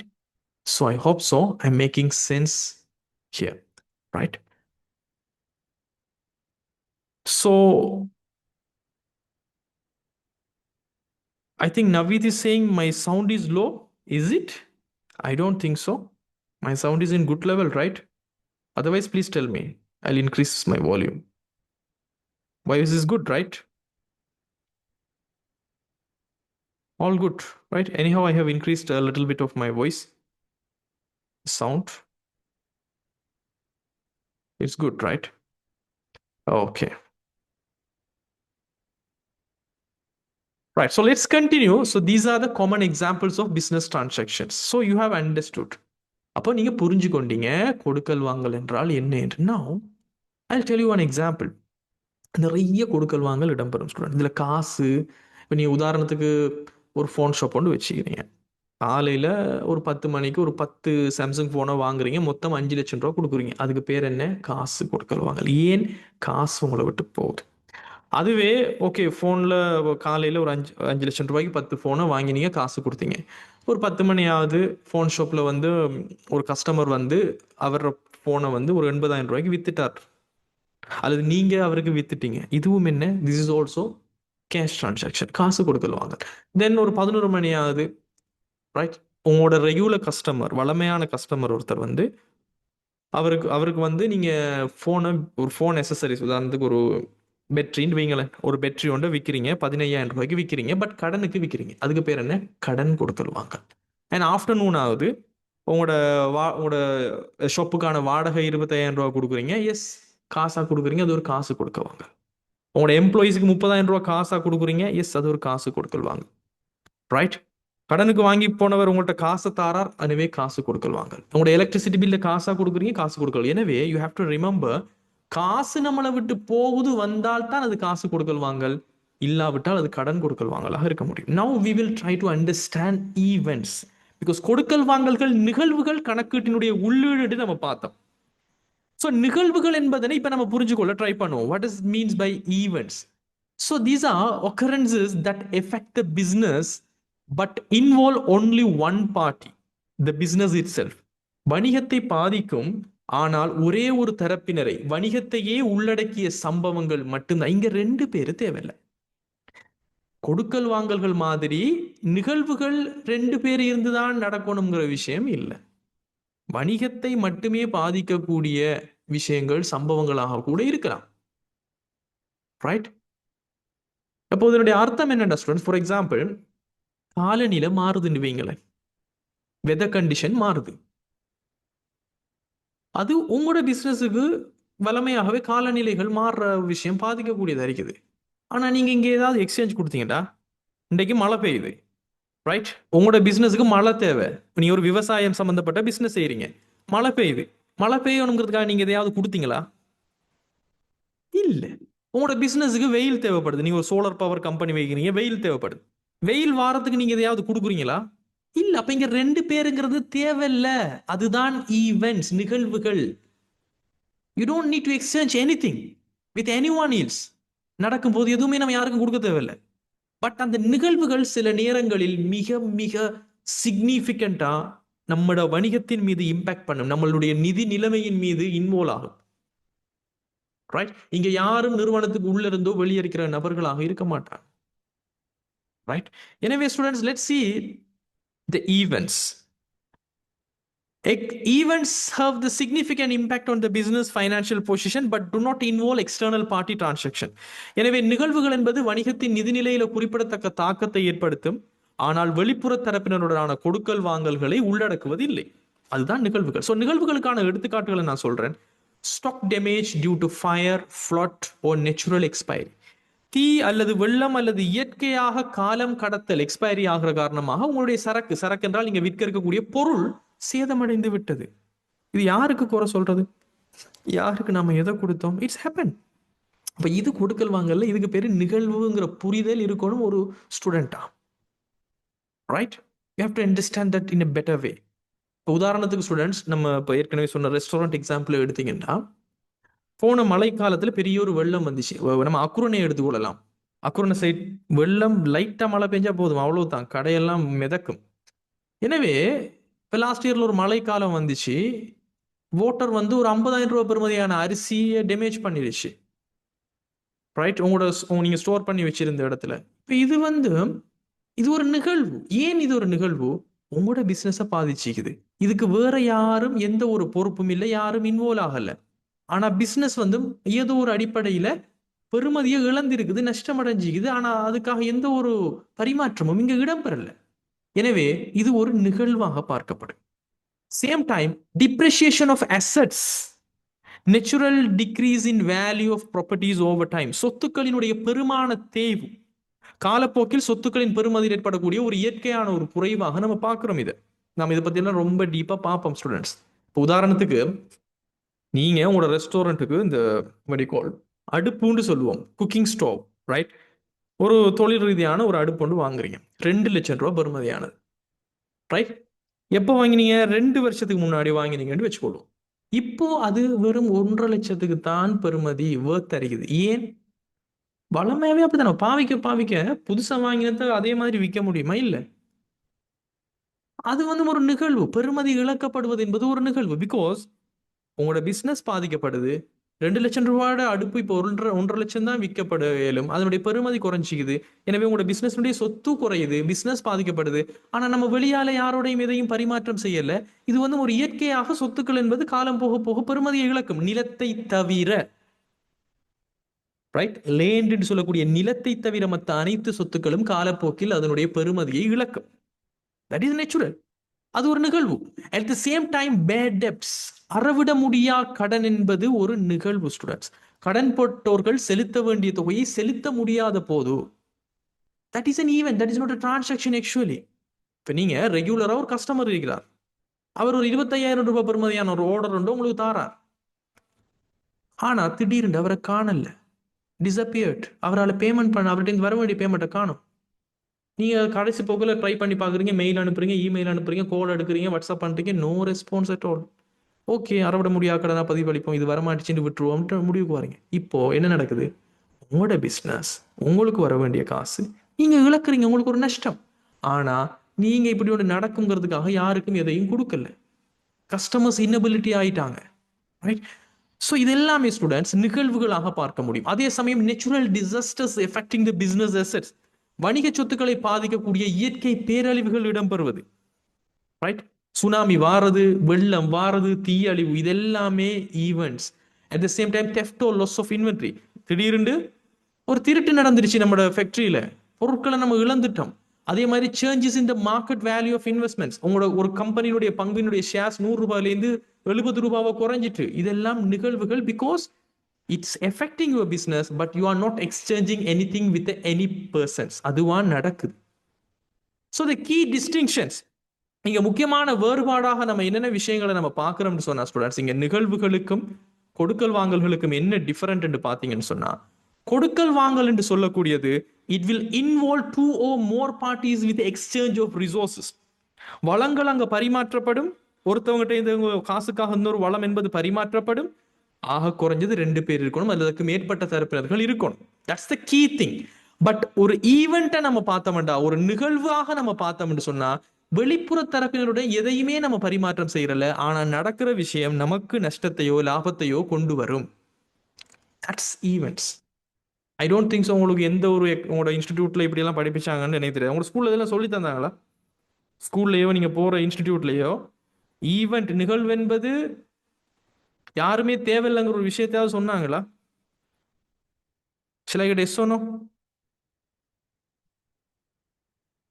Main shuttle போடுங்களேன். anyone thought about you? I can see no answers only, right? I can see no answers only. அப்போ இப்படி புரிதல் இல்லாம படிப்பிச்சா எங்க ஐலண்ட் ரேங்க் எதிர்பார்க்கறது பிள்ளைகள்கிட்ட? இது உங்களோட தப்பா? இல்லை, சொல்லி கொடுக்குற மாதிரி சொல்லி கொடுத்தா நம்மளோட பிள்ளைகளும் ஐலண்ட் ரேங்க் எடுக்கத்தான் செய்யும். அப்போ டீச்சர்ஸ் தான் அதை தேடணும், எதை கொடுக்கணும், எதை கொடுக்கக்கூடாது, எதை சொல்லி கொடுக்கணும், right? So let's move with the flow, my dears. So both transaction and events serve as inputs in the accounting process. அப்போ என்ன ஒற்றுமை? வேறுபாடு இவங்களுக்கு இதுண்டா என்ன ஒற்றுமை என்றால் கொடுக்கல் வாங்கல்களும் சரி நிகழ்வுகளும் சரி கணக்கீட்டு செயல்முறையினுடைய உள்ளீடாக பயன்படுத்தப்படுகிறது. அதுதான் அங்க ரெண்டு பேருக்கும் இருக்கக்கூடிய ஒற்றுமை. And must be systematically recorded in business accounts to ensure complete financial reporting. நாம இந்த கொடுக்கல் வாங்கல்களும் சரி இந்த டிரான்சாக்ஷனையும் சரி இந்த நிகழ்வுகளையும் சரி ரெண்டையும் சேர்த்து உள்ளீடாக கொண்டு வந்துதான் நாம் அதை செயல்முறைப்படுத்தி நிதி கூற்றுகள் என்கின்ற ஒரு அவுட்புட்டாக நம்ம கொண்டு வரும். எனவே கொடுக்கல் வாங்கல்களும் நிகழ்வுகளும் கணக்கீட்டு செயல்முறையில் உள்ளீடாக செயற்படுகின்றன. முழுமையான நிதி அறிக்கைப்படுத்தலை உறுதி செய்வதற்காக இவை வணிக கணக்குகளில் முறையாக பதிவு செய்யப்பட வேண்டும். So that's all about your understanding of events as well as transaction. That is our fourth one, right? I hope so you understood very well about events as well as transactions, right? So let's focus on business organization and legal framework, right? வணிக நிறுவனங்களும் சட்ட கட்டமைப்பு இது வந்து business ஸ்டடீஸினுடைய topic. அதனால நான் ரொம்ப டீப்பா உங்களுக்கு சொல்லிட்டு இருக்க மாட்டேன். டக் டக்னு நம்ம பார்த்துட்டு போவோம். So 5.1 types of business organization in Sri Lanka. இலங்கையில் காணப்படுகின்ற வணிக நிறுவனங்களினுடைய வகைகளை சிம்பிளா பார்ப்போம். பிசினஸ் ஸ்டடீஸ் இல்லை இது நம்ம படிக்கிறது, சிம்பிளா பார்த்துட்டு நம்ம போகணும். So the Sri Lankan business environment encompasses various organizational structures each with a different accounting requirements and legal obligation. ஸ்ரீலங்காவை பொறுத்த வரைக்கும் இலங்கை வணிக சூழல் என்பது பல்வேறு நிறுவன கட்டமைப்புகளை உள்ளடக்கியது. ஒவ்வொன்றும் வெவ்வேறு கணக்கீட்டு தேவைகளையும் சட்ட கட்டமைப்புகளையும் கொண்டுள்ளன. இன் சிம்பிள் வேர்ட் ஸ்ரீலங்கா வந்து நிறைய பிஸ்னஸ் ஆர்கனைசேஷன் நம்மகிட்ட இருக்குது. ஒவ்வொன்றுக்கும் ஒவ்வொரு மாதிரியான இது வேணும். ஸோ தனி உடைமை வணிகம் இருக்குது, பங்குடம் இருக்குது, கம்பெனி இருக்குது, கோஆபரேட்டிவ் சொசைட்டிஸ் இருக்குது. ஒவ்வொன்றுக்கும் ஒவ்வொரு விதமான அக்கௌண்டிங் ரிக்வயர்மெண்ட்ஸ் இருக்குது, ரைட்? இது நம்ம தெரிஞ்சுக்கொள்ளணும். And business organisation types. இப்போ டைப்ஸாக சாதாரணமாக ஒரு அக்கௌண்டிங் ஸ்டூடெண்ட்ஸாக உங்களுக்கு தெரிஞ்சிருக்க வேண்டிய விஷயம் தனி உடைமை வணிகம் என்று இருக்கிறது, பங்குடைமை இருக்கிறது, கழகங்கள், சங்கங்கள், அதே மாதிரி வரையறுக்கப்பட்ட கம்பெனிகள், இதில் பொது வரையறுக்கப்பட்ட கம்பெனிகள் பப்ளிக் லிமிடெட் கம்பெனிஸ் அக்கௌண்ட்ஸ் நம்ம படிப்போம். அதே மாதிரி இது பிஎல்சி கம்பெனிஸ்னு சொல்லுவோம். ஸோ வரையறுக்கப்பட்ட கம்பெனிகள், தனியார் கம்பெனிகள், பொது கம்பெனிகள். ஸோ இவ்வளவு விஷயங்கள் உங்களுக்கு தெரிஞ்சா போதும். எனவே ஒரு தனி உடைமை வணிகம் அல்லது தனியால் வணிகம் என்பது ஷோல் ட்ரேடர், ஷோல் ப்ரொப்ரைட்டர்ஷிப் நம்ம இங்கிலீஷ்ல சொல்லுவோம். ஒற்றை உரிமையாளர் வணிகம், சிங்கிள் ஓனர், ஒருத்தர் தான் உரிமையாளர், அவர் தான் மேனேஜர், அவர் தான் எம்ப்ளாயி, அவர் தான் எல்லாமே. One person owns and runs the entire business, right? So ஒரு ஸ்மால் கடையை நீங்கள் வீட்டிலேருந்து பார்க்கலாம். அவர் தான் ஓனர், அவர் தான் எல்லா டிசிஷனும் எடுப்பார், அவருக்கு தான் எல்லா லாபமும், அவர் தான் எல்லா கடனுக்கும் பொறுப்பு, சொந்த சொத்தையாவது வித்தாவது கடனை கொடுக்கணும். Simple. The accounting requirements of sole proprietorship. இந்த மாதிரி தனி உடைமை வணிகங்களுக்கான அக்கௌண்டிங்குக்கு என்ன தேவை இருக்குதுண்டா ஸ்டூடெண்ட்ஸ்? சிங்கிள் ஓனர் பிஸ்னஸ் சட்டப்பூர்வமாக கட்டாயம் இல்லை, நாட் லீகலி கம்பல்சரி. கட்டாயமா நீங்க அக்கௌண்ட் செஞ்சுதான் ஆகணுங்கிற தேவை தனியுடைமை வணிகங்களுக்கு இல்லை. ஏன்? இதுக்கான காரணம் ஏன் அப்படி சொல்லிட்டாங்க அப்படின்னு நீங்க யோசிச்சீங்கன்னு சொன்னா, because of the cost effectiveness, consideration for small operation. சிறிய செயற்பாடுகளுக்கான செலவு விளைதிறன் கருத்தாய்வுகள். அப்படின்னா லீகலா யோசிக்கும் போதே அவரே ஒரு 2 ரூபா 10 ரூபா 30 ரூபா வச்சு ஒரு பொருளை விற்கிறாரு, ஒரு சாதாரணமான ஒரு தனி உடைமை வச்சுட்டு வேலைக்கு கூட ஆள் எடுக்கிறதுக்கு இல்லாமலுக்கு தான் அவரே எல்லாத்தையும் பார்த்துட்டு இருக்கிறார். அவர்கிட்ட போய் நீங்க கட்டாயமா அக்கௌண்ட்ஸை செய்யுங்க, சப்மிட் பண்ணுங்கன்னு கம்பெனிக்கு சொல்ற மாதிரி செய்யலாமா? முடியாது. அதனால தான் அக்கௌண்ட்ஸ் கட்டாயம் இல்லை, செய்ய தேவை. Let's move to the partnership. பங்குடைமைக்கு நம்ம போவோம். 2 அல்லது அதுக்கு மேற்பட்ட பங்குதாரர்கள், the word should not be பங்குதாரர்கள், பங்காளர்கள் என்கிற வேர்ட் தான் நம்ம இங்க யூஸ் பண்ணணும். ஆக்சுவலி உங்களோட புக்ல அப்படி இருந்தா மாத்திக்கோங்க. 2 அல்லது அதுக்கு மேற்பட்ட பங்காளர்கள் உரிமையை பகிர்ந்து கொள்கிறார்கள்.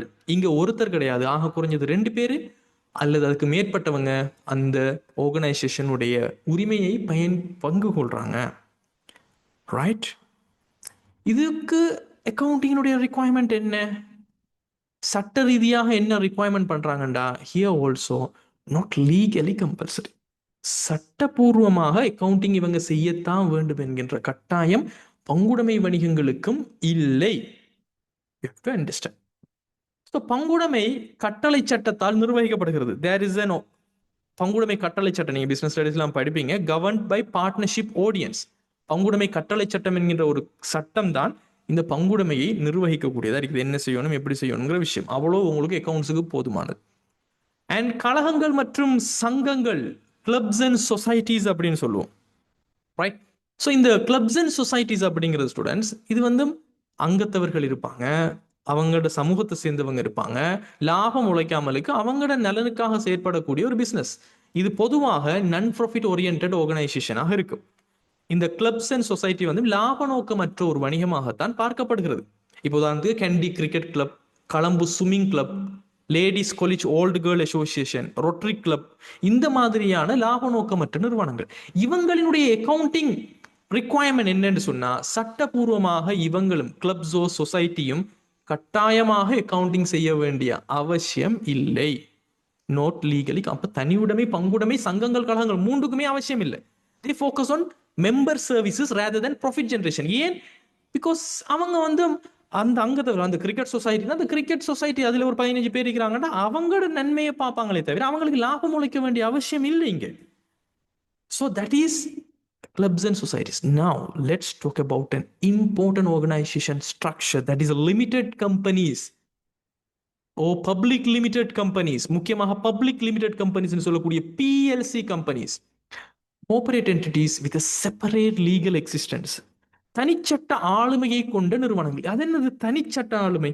தனிச்சட்ட ஆளுமை என்றால் ஸ்டூடெண்ட்ஸ், இலங்கையில 3 நிறுவனங்களுக்கு மாத்திரம்தான் சட்ட ஆளுமை என்பது தனியாக இருக்குது. சட்ட ஆளுமை என்றால் சட்டத்தின் முன்னிலையில நீங்க எப்படியோ நான் எப்படியோ ஒரு தனி மனிதன் எப்படியோ அப்படித்தான் சட்டம் அந்த கம்பெனியை பார்க்கும். அந்த கம்பெனியோட பேர்ல சொத்துக்களை வாங்கலாம், அந்த கம்பெனி கண்ட்ராக்ட் செய்யலாம், கம்பெனியோட பேர்ல பேங்க் அக்கௌண்ட் ஓபன் பண்ணலாம். உதாரணத்துக்கு டிஜிட்டல் அக்கவுண்டிங் பிரைவேட் லிமிடெட், நம்மளோட பேங்க் அக்கௌண்ட் அது என்னோடது கிடையாது, டிஜிட்டல் அக்கவுண்டிங் பிரைவேட் லிமிடெட்டினுடையது. தனிச்சட்ட ஆளுமை. இப்போ நான் டிஜிட்டல் அக்கவுண்டிங் பிரைவேட் லிமிடெட்ல ஒரு வாகனம் வாங்கலாம். ஓனர் யாரு? Digital accounting private limited, right? I can do that. யாரு மேலேயாவது வழக்கு தொடரணுமா? Digital accounting private limited case போட்டிக்குது, அல்லது டிஜிட்டல் அக்கவுண்டிங் பிரைவேட் லிமிடெட் மேல நீங்க கேஸ் போடலாம். எனவே corporate entities with a separate legal existence, இது என்னென்னது கொடுக்கின்றா? இதுக்குன்னு ஒரு சட்டம் இருக்கணும். இந்த ஆர்கனைசேஷனுக்கு தனியான ஒரு சட்டம் இருந்தால் தான் அதுக்கு தனிச்சட்ட ஆளுமை கிடைக்கும். இப்போ இலங்கையை பொறுத்த வரைக்கும் 2007ஆம் ஆண்டு 7ஆம் இலக்க கம்பெனி சட்டம் என்பது இருக்குது. இந்த சட்டத்தின் கீழ் தான் நீங்கள் கம்பெனிகளை கூட்டணிக்க முடியும். எனவே அந்த இன்கோபரேஷன் என்பது இருக்குது. எனவே கம்பெனிகள் தனிச்சட்ட ஆளுமை கொண்ட நிறுவனங்கள். அதே மாதிரி கோஆபரேட்டிவ் சொசைட்டிஸ், கூட்டுறவு சங்கங்களுக்கு 1972ஆம் ஆண்டு கூட்டுறவு சட்டம் என்கிற ஒரு சட்டம் இருக்கிறது. அப்போ அந்த நிறுவனம் அங்கதான் கூட்டணிக்கப்பட வேண்டும். அப்போ கூட்டுறவு சங்கங்களுக்கு சட்ட ஆளுமை என்பது இருக்கிறது. அதே மாதிரி ஸ்டேட் கோஆபரேஷன், அரசாங்கத்தினுடைய ஸ்டேட் கோஆபரேஷன் என்று சொல்லக்கூடியது, ரைட்? அவங்களுக்கு தனி சட்ட ஆளுமை இருக்குது. பிகாஸ் அவங்களுக்கு தனிய சட்டம் இருக்குது. எனவே அதெல்லாம் நம்ம இங்க பார்க்கல. சிம்பிளா உங்களுக்கு தெரிஞ்சிருக்கணும், கம்பெனிகள் என்பது சட்ட ஆளுமை உள்ள நிறுவனங்கள். பிகாஸ் அதுக்குண்டு தனியான ஒரு சட்டம் இருக்கிறது. அப்ப இவங்களுடைய அக்கவுண்டிங்கினுடைய தேவை என்னன்னு சொன்னா, accounting requirement is legally compulsory. சட்ட ரீதியாக செஞ்சே ஆகணும். There is no excuses. அப்ப இங்க தான் ஒரு அக்கவுண்டனுக்கு வேலை கூட. ஏன்? எல்லா அக்கவுண்டனும் நீங்க ஃபாலோ பண்ணியே தான் ஆகணும். No excuses. எங்க புதுசா கம்பெனி ஆரம்பிக்கப்படுதோ அங்க ஒரு அக்கவுண்டனுக்கு வேலை வரப்போகுதுன்னு அர்த்தம். அப்போ இந்த பப்ளிக் லிமிடெட் கம்பெனிஸ் என்பது student, they are large businesses owned by many shareholders. அதான் பப்ளிக் லிமிடெட் கம்பெனின்னு நம்ம இங்க மென்ஷன் பண்றோம். பிஎல்சி கம்பெனிஸ் என்றால் கொழும்பு பங்கு சந்தையில பொதுமக்களுக்கு பகிரங்கமாக பங்குகள் அவங்க வித்து காசு எடுத்து முதலீட்டை திரட்டிக்கொள்ள முடியுமான பெரிய companies. John Keells Holdings PLC, commercial bank of Ceylon PLC, Hemas Holdings PLC, Ceylon tobacco company PLC, இது எல்லாமே PLC companies, very big companies. So must prepare and publish annual reports with financial statement. இந்த மாதிரியான பிஎல்சி கம்பெனிஸ் கட்டாயமாக அவங்களுடைய நிதி கூற்றுக்கள், அதாவது கணக்கீட்டினுடைய வெளியீடான நிதி கூற்றுக்களை தயாரித்து annual ரிப்போர்ட்ல அதனை ஒரு பகுதியாக வைத்து ஆடிட் பண்ணி பப்ளிஷ் பண்ண வேண்டியது கட்டாயம். Right? That's what I'm trying to tell you. Right? So I hope so you understood about different business organization. எனவே sole proprietorship, partnership, company, cooperative societyல கம்பெனிஸ் தான் ரொம்ப ஃபோக்கஸ் கூட. பிகாஸ் அக்கவுண்டிங் அதுக்கு தான் கட்டாயம். அதனால தான் கம்பெனி அக்கவுண்டிங் கூட மார்க்ஸ் உங்களோட எக்ஸாம் பேப்பர்ல. ஏன்? கட்டாயமா செஞ்சே ஆகணும். நீங்க ஒரு வேலைக்கு அக்கவுண்டனா போறீங்கன்னா நீங்க பெரும்பாலும் கம்பெனிக்கு வேலைக்கு போறது தான் வாய்ப்பு கூட. So that's the section of 5.1 types of business organization in Sri Lanka. And let's move to the rationale for accounting requirements. இதனுடைய அர்த்தம் என்ன? லொஜிக்கா கொஞ்சம் யோசிப்போம். அதான் ரேஷனல்னு சொல்லுவோம். என்னத்துக்கு என்ன லொஜிக்? அக்கவுண்டிங்க்கு என்ன லொஜிக் இருக்குது? ஏன் இந்த பெரிய கம்பெனிஸ் எல்லாம் கட்டாயம் அக்கவுண்டிங் செய்யணும்னு சொல்றாங்க? See this. The differential accounting requirements reflect practical business consideration for small business generating modest profits around 100,000 monthly. The cost of maintaining comprehensive accounting records may exceed the benefits. Let me explain in simple terms, right?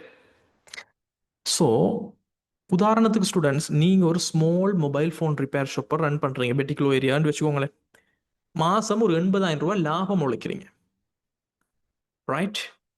இப்போ யோசிச்சு பாருங்க, நீங்கள் ஒரு அக்கௌண்டனை higher பண்ணுறீங்க. உங்களோட மாத வருமானம், அதாவது லாபம் செலவெல்லாம் போனது பிறகு உங்களுக்கு மிஞ்சுறது 80,000. நீங்கள் ஒரு குவாலிஃபைட்டான ஒரு அக்கௌண்டனை ஹையர் பண்ணி எடுத்தால் அவருக்கு குறைஞ்சது ஒரு 40,000 சரி, ஒரு டபிள்யூடி முடிச்சுக்கிறான்னு வைங்களேன், 40,000 சரி சம்பளம் கொடுக்கணும். அப்போ 80,000 உங்களோட லாபம், அவருக்கு 40,000 அதிலிருந்து கொடுக்கணும்டா உங்களோட மொத்த லாபத்தில் அரைவாசி. அப்போ is it make sense? It doesn't make economic sense my dears. வெறும் 80,000 உழைக்கக்கூடிய ஒரு சிறிய பிசினஸ் 40,000 ரூபாய் கொடுத்து அவரோட லாபத்தில் அரைவாசி 50% கொடுத்து ஒரு அக்கௌண்டனை ஹையர் பண்ண முடியுமா? It's not going to happen. அப்போ அதனால தான் சின்ன பிசினஸஸான தனி உடைமை, பங்குடைமை, சங்கங்கள் எல்லாம் அக்கவுண்டிங் கட்டாயம் இல்லைன்னு சொல்றாங்க. But however, for large corporation like John Keel's PLC, Mars Holding PLC, Brandix, Unilever, Nestle, which are prominent companies in Sri Lanka, proper accounting and public reportings are essential. இதெல்லாம் பெரிய கம்பெனிஸ், நான் இப்போ பேர் சொன்னதெல்லாம். But இவங்களுக்கு கட்டாயம். Why? There are reasons. The first thing is investor protection.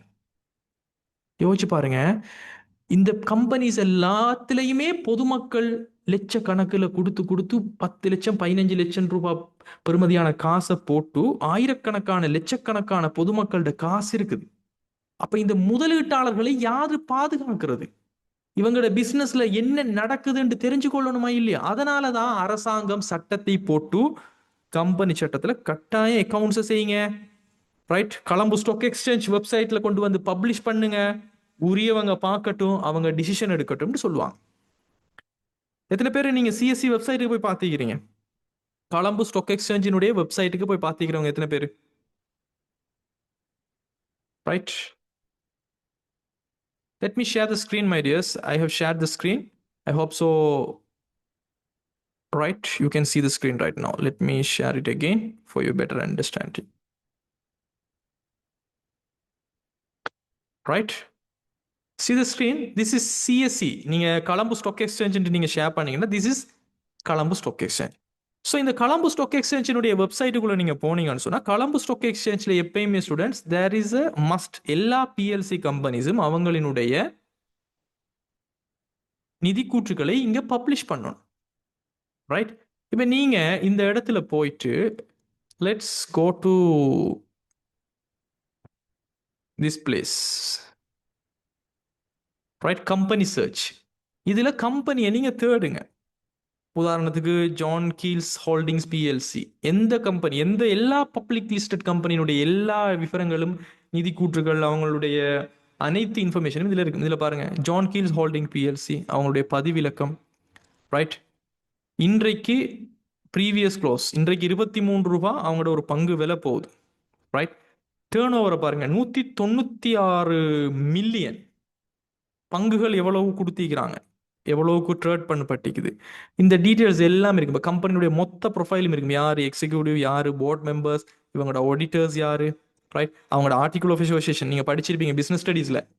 கம்பெனியினுடைய அகவிதி, இதை நீங்க டவுன்லோட் பண்ணி கொள்ளேரும், ரைட்? எப்போ அது ஆரம்பிக்கப்பட்டுச்சு, எப்போ, கிட்டத்தட்ட பாருங்க 1979 ஜான் கீல்ஸ் ஹோல்டிங்ஸ் பிஎல்சி ஆரம்பிக்கப்பட்டீங்க. நாமெல்லாம் பிறக்கிறதுக்கு முன்னாடி. யோசிச்சு பாருங்க students.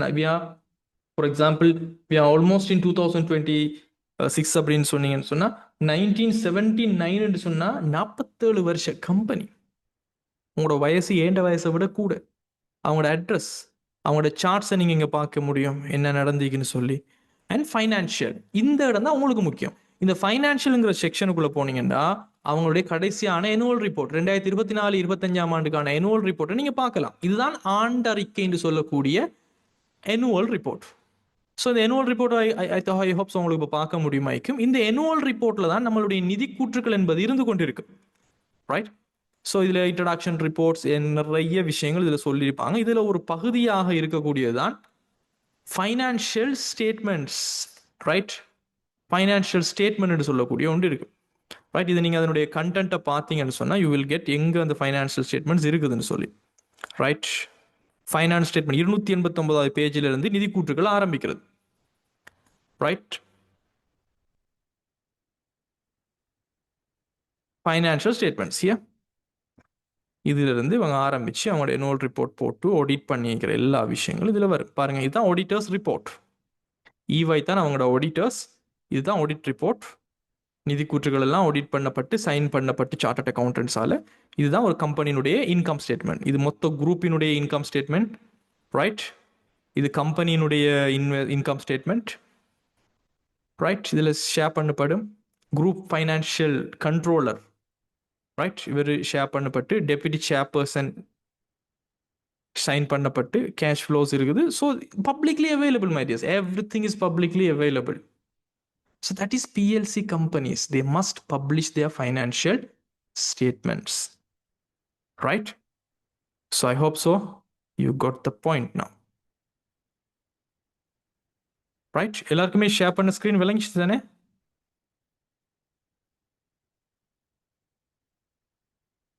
The screen is shared, right?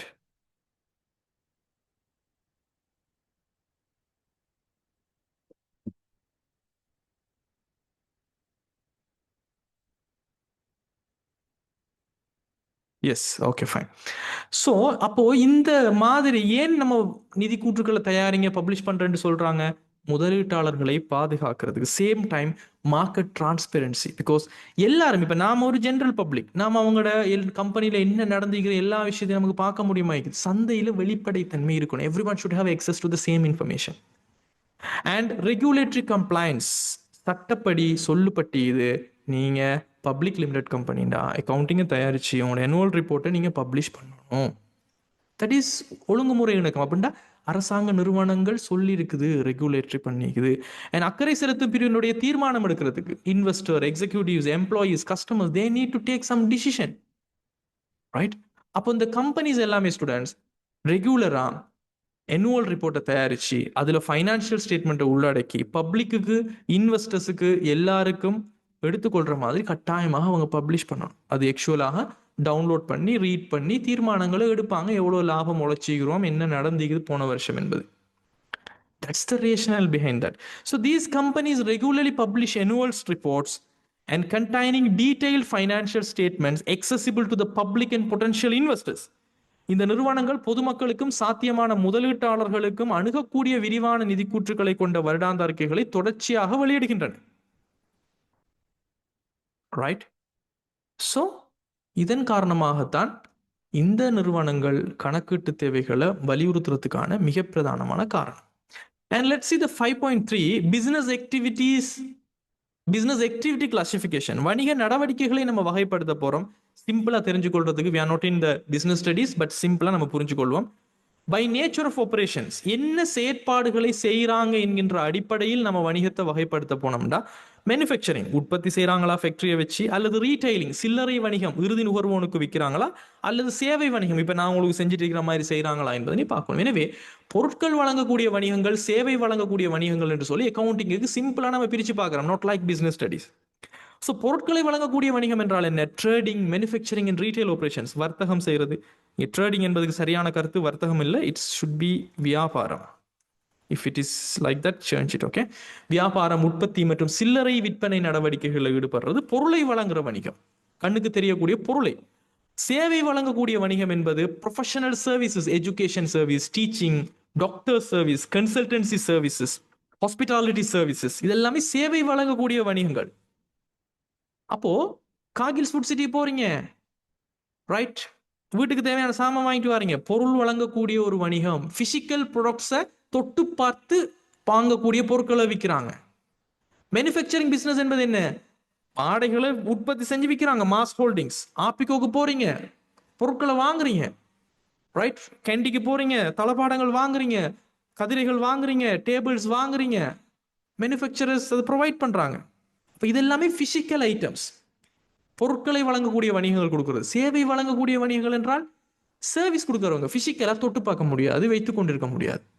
Right, இப்போ லோயர்கிட்ட போகிறீங்க, உங்களுக்கு சட்ட பிரச்சனை இருக்குது, ரைட், ஏதோ ஒரு பிரச்சனைக்காக போகிறீங்க, லோயர்கிட்ட அட்வைஸ் கேட்குறீங்க, அவர் ஹெல்ப் பண்ணுறாரு, தட் இஸ் ப்ரொஃபஷனல் சர்வீஸ். ஒரு பிஸ்னஸ் அட்வைசர்கிட்ட போய் உங்களோட கம்பெனியை எப்படி இம்ப்ரூவ் பண்ணுற, லாபத்தை எப்படி கூட்டுற, மார்க்கெட்டிங் எப்படி அதிகரிக்கிற, டிஜிட்டல் மார்க்கெட்டிங் எப்படி பண்ணுறேன் கன்சல்டிங் எடுக்கிறீங்க, அதுக்கு பேமெண்ட் பண்ணுறீங்க. He is doing the profit service providing business. ஒரு ஹோட்டலுக்கு போறீங்க, அக்கமடேஷன் தராங்க, that's a hospitality service. Right, mobile communication, நீங்கள் டயலாக் ஃபோன்ட மொபைல் கம்யூனிகேஷன் யூஸ் பண்ணுறீங்க, SLT, now Starlink, communication service, transportation service.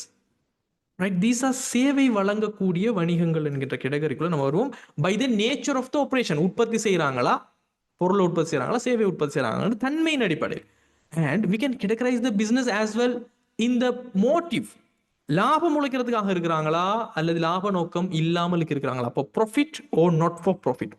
So லாபம் ஈட்டக்கூடிய நிறுவனங்கள் என்று பார்க்கும்போது commercial enterprise seeking financial returns. Right, நிதி வருமானத்தை தேடக்கூடிய வணிக நிறுவனங்கள், நிதி, பணம், லாபத்தை தேடக்கூடியவங்க.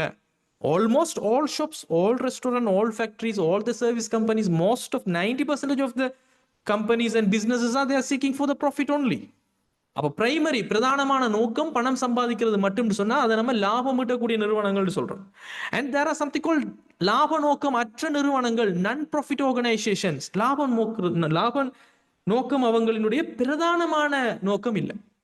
Charities, foundations, community organisation. But அவங்களுக்கு காசு தேவைங்கிறதுக்காக சின்ன சின்ன நிகழ்வுகளை நடாத்தி லாபம் சம்பாதிக்கலாம். பட் அந்த லாபத்தையும் அவங்களோட லாப நோக்கமற்ற நிறுவனத்தினுடைய செயற்பாட்டுக்கு தான் பாவிப்பாங்க.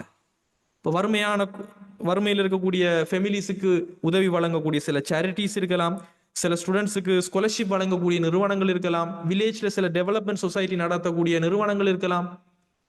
ரைட், தோஸ் ஆர் நான் profit organisation. So according to their motive, என்ன நோக்கத்தில் செயற்படுறாங்க, என்ன தன்மையில் செயற்படுறாங்க என்ற அடிப்படையிலே நம்ம வணிகத்தை பிரிக்கலாம். For you accounting this is more enough my tears, more enough. நம்ம பிஸ்னஸ் ஸ்டடீஸ் இங்கே படிக்கல, again I am repeating this. Right? So let's go to the other things, the types of accounting. கணக்கீட்டினுடைய வகைகள் என்னன்னு சொல்லி நம்ம பார்க்க போறோம். Types of accounting here. So types of accountingல we are going to categorize this as a financial accounting as well as management accounting. நிதி கணக்கீடுன்னு பார்க்க போறோம், முகாமை கணக்கீடுன்னு பார்க்க போறோம், தென் அதை ஒப்பீடு செய்ய போறோம்.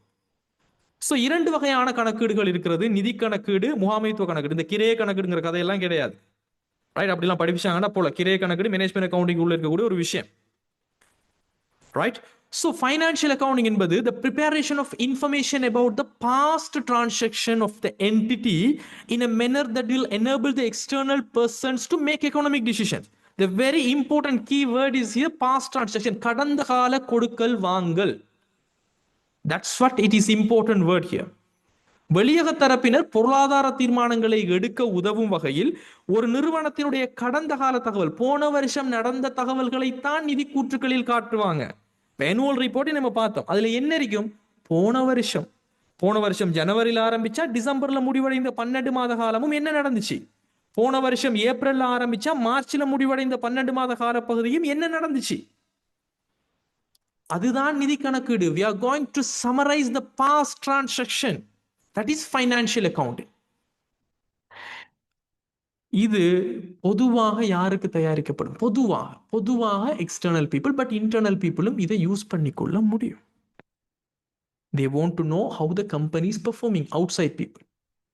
எனவே ஸ்டூடெண்ட்ஸ், ஆல்டர்னேட்டிவ் டெஃபினிஷன் ஒன்று பார்த்தீங்கன்னா வேறு வகையில் நம்ம சொல்லலாம், financial accounting is the process of identifying, recording, classifying, summarizing and presenting the financial transaction of a firm to provide information to the interested parties for decision making. நிதி கணக்கீடு என்பது அக்கறை செலுத்தக்கூடிய தரப்பினர்களுக்கு தீர்மானம் எடுப்பதற்கான தகவல்களை வழங்கும் நோக்கத்துடன் ஒரு நிறுவனத்தின் நிதி கொடுக்கல் வாங்கல்களை இனங்கண்டு பதிவு செஞ்சு வகைப்படுத்தி சுருக்கமாக்கி விளக்க காட்சி செய்கின்ற முறை.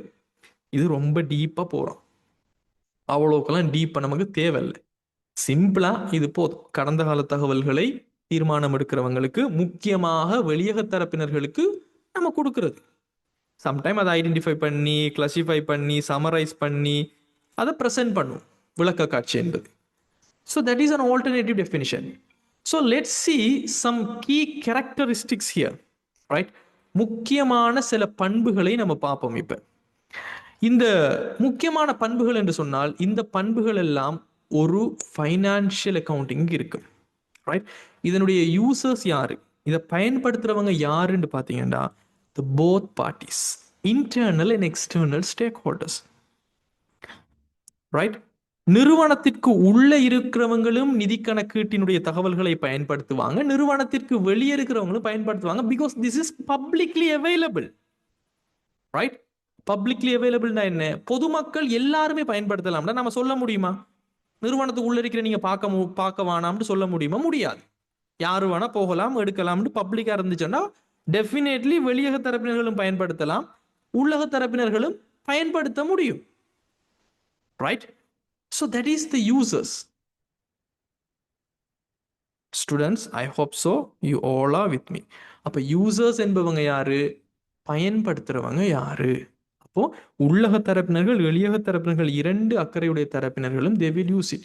And the purpose, நோக்கம் என்ன? நிதி கணக்கீட்டினுடைய நோக்கம் வந்து students, this is very important. General purpose reporting, பொது நோக்க அறிக்கைப்படுத்தல் தான் இதனுடைய நோக்கம், not special purpose. General purpose reporting என்ன? One report, it will serves many users. ஒரே ஒரு நிதி கூற்றுக்கள் தான், ஒரே ஒன் செட் ஆஃப் நிதி கூற்று நம்ம கொடுப்போம், எல்லாரும் அதைத்தான் பயன்படுத்துவோம். டிரெக்டருக்கு தனியா, சிஇஓக்கு தனியா, சிஎஃப்ஓக்கு தனியாண்டெல்லாம் நம்ம இங்க ரிப்போர்ட் கொடுக்குறது. That is general purpose reporting, பொது நோக்க அறிக்கைப்படுத்தல். ஒரு ரிப்போர்ட் எல்லாருக்கும் அதுதான். And the nature of the information in the financial accounting, தகவலினுடைய தன்மை எப்படி இருக்குன்னு சொன்னா, as I mentioned earlier, historical or past information, வரலாற்று தகவல்கள், கடந்த கால தகவல்கள். 2023 ஆண்டுக்கு நிதி கூட்டினா 2023 ஆண்டு முடிவடையும் போதுதான் உங்களுக்கு கிடைக்கும். கடந்த கால தகவல்கள் தான் இங்க ஃபைனான்சியல் அக்கவுண்டிங்ல இருக்கக்கூடிய தன்மை. It will tells what already happened. At the same time, reporting frequency, எவ்வளவு காலத்துக்கு ஒருக்கா நம்ம அறிக்கைப்படுத்தணும்னு சொன்னா, simply specific time periods, typically annually, ஒரு வருஷத்துக்கு ஒருக்காகத்தான் நம்ம இந்த நிதி கூற்றுக்களை நம்ம பயன்படுத்துவோம், நிதி கூற்றுக்களை ப்ரிப்பேர் பண்ணுவோம். இப்போ நம்ம பார்த்த மாதிரி இந்த annual ரிப்போர்ட் என்பது ஒவ்வொரு வருஷத்துக்கு ஒருக்கா தானே அவங்க பப்ளிஷ் பண்ணுவாங்க. ஃப்ரீக்வென்ட்லி ஒரு வருஷத்துக்கு ஒரு report, right? That is the அறிக்கையிடல் கால இடைவெளி. என் சட்ட ரீதியான தேவை, as I mentioned earlier, financial accounting என்பது பொது வரையறுக்கப்பட்ட நிறுவனங்களுக்கு கட்டாயம், compulsory for the public limited company. Here students, நான் ரிமெம்பர் பண்றேன் மறுபடியும், I am not talking about the private limited company, I am talking about the public limited company. Private limited companies கட்டாயமாக தயாரிச்சாலும் அவங்க கட்டாயமாக இந்த மாதிரி பப்ளிக்ல போய் அவங்களோட நிதி கூற்றுக்களை போட வேண்டிய அவசியம் இல்லை.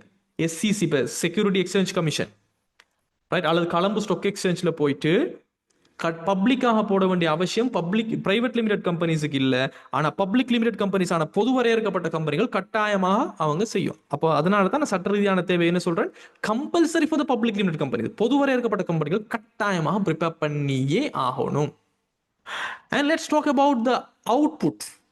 வெளியீடு என்னன்னு பார்த்தீங்கன்னு சொன்னா, ஜெனரல் பர்பஸ் ஃபைனான்சியல் ஸ்டேட்மெண்ட்ஸ், பொது நோக்க நிதி கூற்றுகள் என்பது இங்க வெளியீடாக வரப்போகிறது. Give me 1 minute.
Right.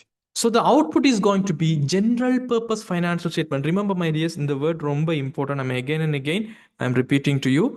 பொதுநோக்க நிதி கூற்றுக்கள்.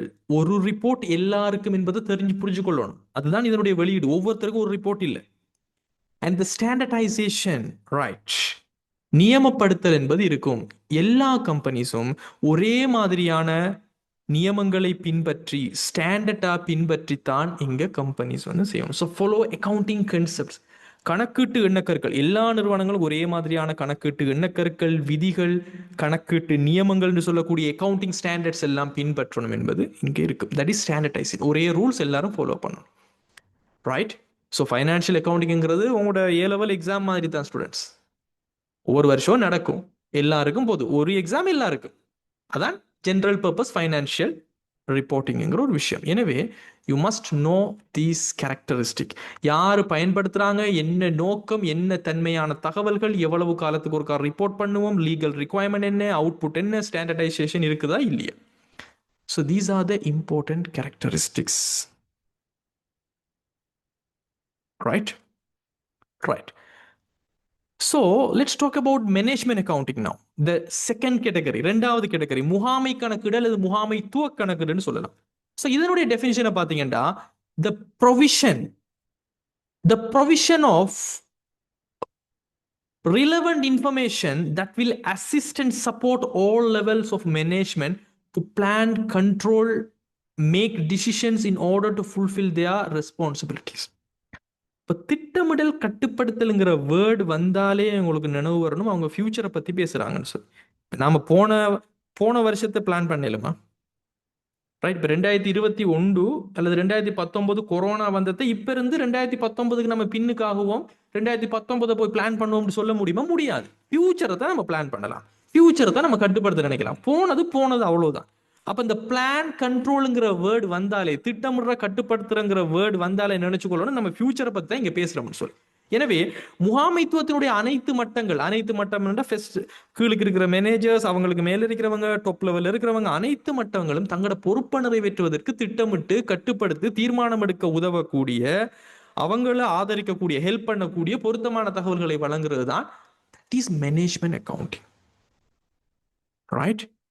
This is the type of accounting. ஸ்பெஷலான ரிப்போர்ட்ஸை மேனேஜர்ஸுக்கு அவங்களோட லெவல்ல இருக்கிறவங்களுக்கு நம்ம ப்ரிப்பேர் பண்ணுவோம்.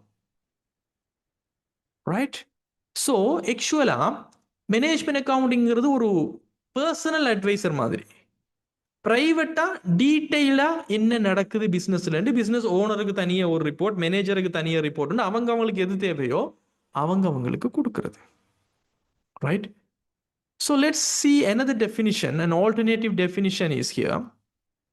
Management accounting is the process of identification, measurement, accumulation, analysis, preparation, communication of information to managers for decision making. முகாமை கணக்கீடு என்பது முகாமையாளர்களுக்கு தீர்மானம் எடுப்பதற்காக தகவல்களை இனங்கண்டு அளவிட்டு திரட்டி பகுப்பாய்வு செஞ்சு தயாரித்து தொடர்பாடல் செய்யக்கூடிய ஒரு செயல்முறை. இது ரொம்ப ஆல்டர்னேட்டிவான ஒரு விஷயம். Let's talk about the characteristics. That's very important to understand here. Right. இங்கே யார் பயனர்கள்? நமக்கு தெரியும் ஃபைனான்ஷியல் அக்கவுண்டிங்ல internal people as well as external people. But in this management accounting only internal stakeholders, உள்ளக பயனாளர்கள், உள்ளக பயன்பாடு மட்டும்தான். அது அனைத்து மட்டங்கள்லையும் உள்ள முகாமைத்துவமாக இருக்கலாம். பட் நிறுவனத்துக்கு உள்ள இருக்கக்கூடிய இன்டர்னல் ஸ்டேக் ஹோல்டர்ஸ் மட்டும்தான் இங்கே இருக்கணும். பிகாஸ் நம்மளினுடைய மிக முக்கியமான தகவல்கள் தான் இங்கே இதில் இருக்க போகுது. அதை எல்லாருக்கும் நம்ம கொண்டு போய் கொடுக்க முடியாது. So the purpose is here special purpose reporting. Right.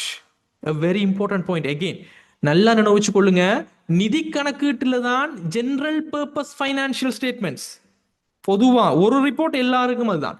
But இங்க பர்பஸ் என்னண்டா ஸ்பெஷல் பர்பஸ் ரிப்போர்ட்டிங்.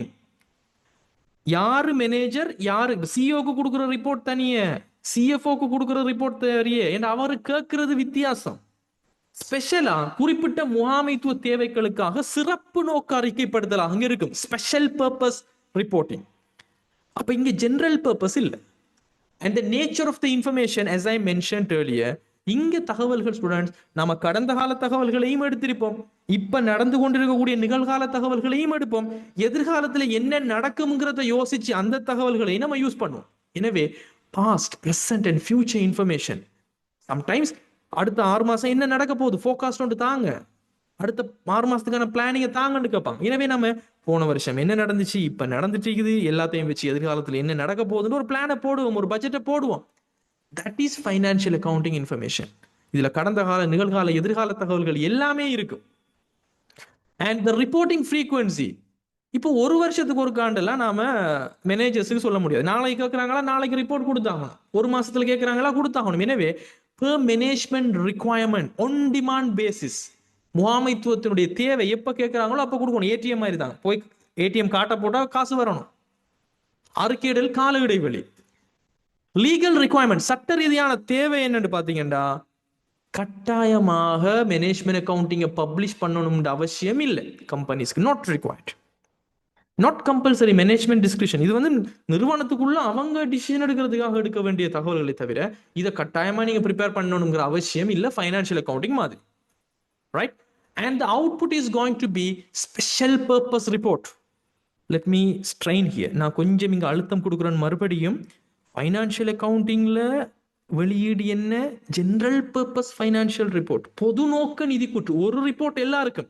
பட் இங்க ஸ்பெஷல் பர்பஸ் ரிப்போர்ட், சிறப்பு நோக்க அறிக்கைகள், அனாலிட்டிக்கல் ஸ்டேட்மெண்ட்ஸ், அவங்களுக்கு தேவையான தேவைகளுக்கு ஏற்ற மாதிரி நம்ம ரிப்போர்ட் கொடுப்போம். That is management accounting. So both are having different output. At the same time flexibility, because இது எல்லாமே ஒரு ஸ்பெஷல் பர்பஸ் ரிப்போர்ட். இங்க ஸ்டாண்டர்டைசேஷன் இல்ல, இங்க ஃபிளெக்சிபிலிட்டி தான் இருக்கு. ஸ்டாண்டர்டைசேஷன் என்ன? எல்லாரும் ஒரே ரூல்ஸை பின்பற்றணும், ஒரே ஃபார்மேட்டை பின்பற்றணும், ஒரே அக்கவுண்டிங் ஸ்டாண்டர்டை பின்பற்றணும். That is financial accounting. But in management accounting that is very flexible. மேனேஜருக்கு எப்படி தேவையோ அதே ஃபார்மேட்டா போடுங்க, மேனேஜருக்கு என்ன மாதிரி வடிவத்தில் தேவையோ அதே மாதிரி ப்ரிப்பேர் பண்ணுங்க, அவங்களுக்கு ஏற்ற மாதிரி, கம்பெனிக்கு ஏற்ற மாதிரி ப்ரிப்பேர் பண்ணுங்க. குறைவான கட்டுப்பாடுகளை கொண்ட விதிகள் மற்றும் ஒழுங்குமுறைகள் இருக்கு. That is very flexible, not standardisation. So that's what you have to understand the financial accounting as well as management accounting, my dears. And let's see the comprehensive comparison between the financial and management accounting. விரிவான ஒப்பீடை நம்ம பார்த்தோம்ன்றா we can come for a good decision. இதில் உங்களுக்கு நோட்ஸில் நான் தந்திருப்பேன் students. இந்த chart இருக்கும், PDF நோட்ஸ்லையும் உங்களுக்கு தருவேன். Book நம்ம பிரிண்ட் பண்ணும்போதும் இது இருக்கும். தகவல்களினுடைய பயனர்கள் உள்ளக மற்றும் வெளியக பிரிவினர்களாக இருப்பாங்க. முகாமை கணக்கீடுல உள்ளக பயனர்கள் மட்டும் இருக்கும். நிதி கணக்கீட்டினுடைய நோக்கம் பொது நோக்கம், ஜெனரல் பர்பஸ், ஒரு ரிப்போர்ட் எல்லாருக்கும். முகாமை கணக்கீடுல சிறப்பு நோக்கமா இருக்கும். தகவலினுடைய தன்மை நிதி கணக்கீட்டில் கடந்த கால தகவல்கள் மட்டும். ஓகே. முகாமை கணக்கீடுல கடந்த காலம், நிகழ்காலம் மற்றும் எதிர்கால தகவல்கள் இருக்கும். நிதி கணக்கீட்டில் அறிக்கையிடல் ஒவ்வொரு வருஷமும் ஆண்டுதோறும் குறிப்பிட்ட காலங்கள் 12 மாதத்துக்கு ஒருக்கா நம்ம ப்ரிப்பேர் பண்ணணும். பட் முகாமைத்துவத்தினுடைய தேவைக்கேற்ப முகாமை கணக்கீடு ப்ரிப்பேர் பண்ணப்படும். சட்ட ரீதியான தேவை பிஎல்சிகளுக்கு மட்டும். Again I am repeating, I am not mentioning here the private limited company, I am mentioning the public limited company PLC. பொது வரையறுக்கப்பட்ட கம்பெனிகளுக்கு கட்டாயம் முகாமை கணக்கீடு கட்டாயம் இல்லை. அதே சமயம் ஒழுங்குமுறை கண்டிப்பாக கம்பெனி சட்டத்தோட மற்றும் என்னென்ன விதிமுறைகள் இருக்குதோ எல்லாத்தோடையும் ஒழுங்குமுறை போகணும். பட் முகாமை கணக்கீடு அப்படி இல்லை, நெகிழ்வான அணுகுமுறை. ஸ்டாண்டர்டைசேஷன், நியமப்படுத்தல் வந்து மிகவும் நியமப்படுத்துறது. அக்கவுண்டிங் ஸ்டாண்டர்ட் IFRS இருக்குது, SLFRS இருக்குது, ரைட், LKS இருக்குது, இஃப்ரிக் இருக்குது, கலம்போ ஸ்டாக் எக்ஸ்சேஞ்சினுடைய CSC ரூல்ஸ் இருக்குது, சென்ட்ரல் பேங்கோட ரூல்ஸ், ஏகப்பட்ட நியமப்படுத்தல் இருக்குது. பட் முகாமைத்துவ கணக்கீடுக்கு அந்த எதுவுமே இல்லை.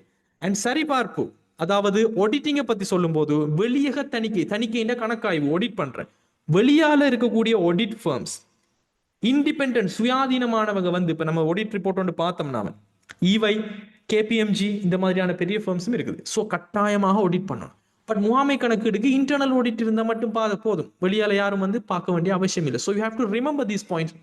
So the users of information in financial accounting, the internal people only, the manager, CEO, CFO, but right, that is management accounting. But internal and external people irupanga financial accounting la. So you have to understand that.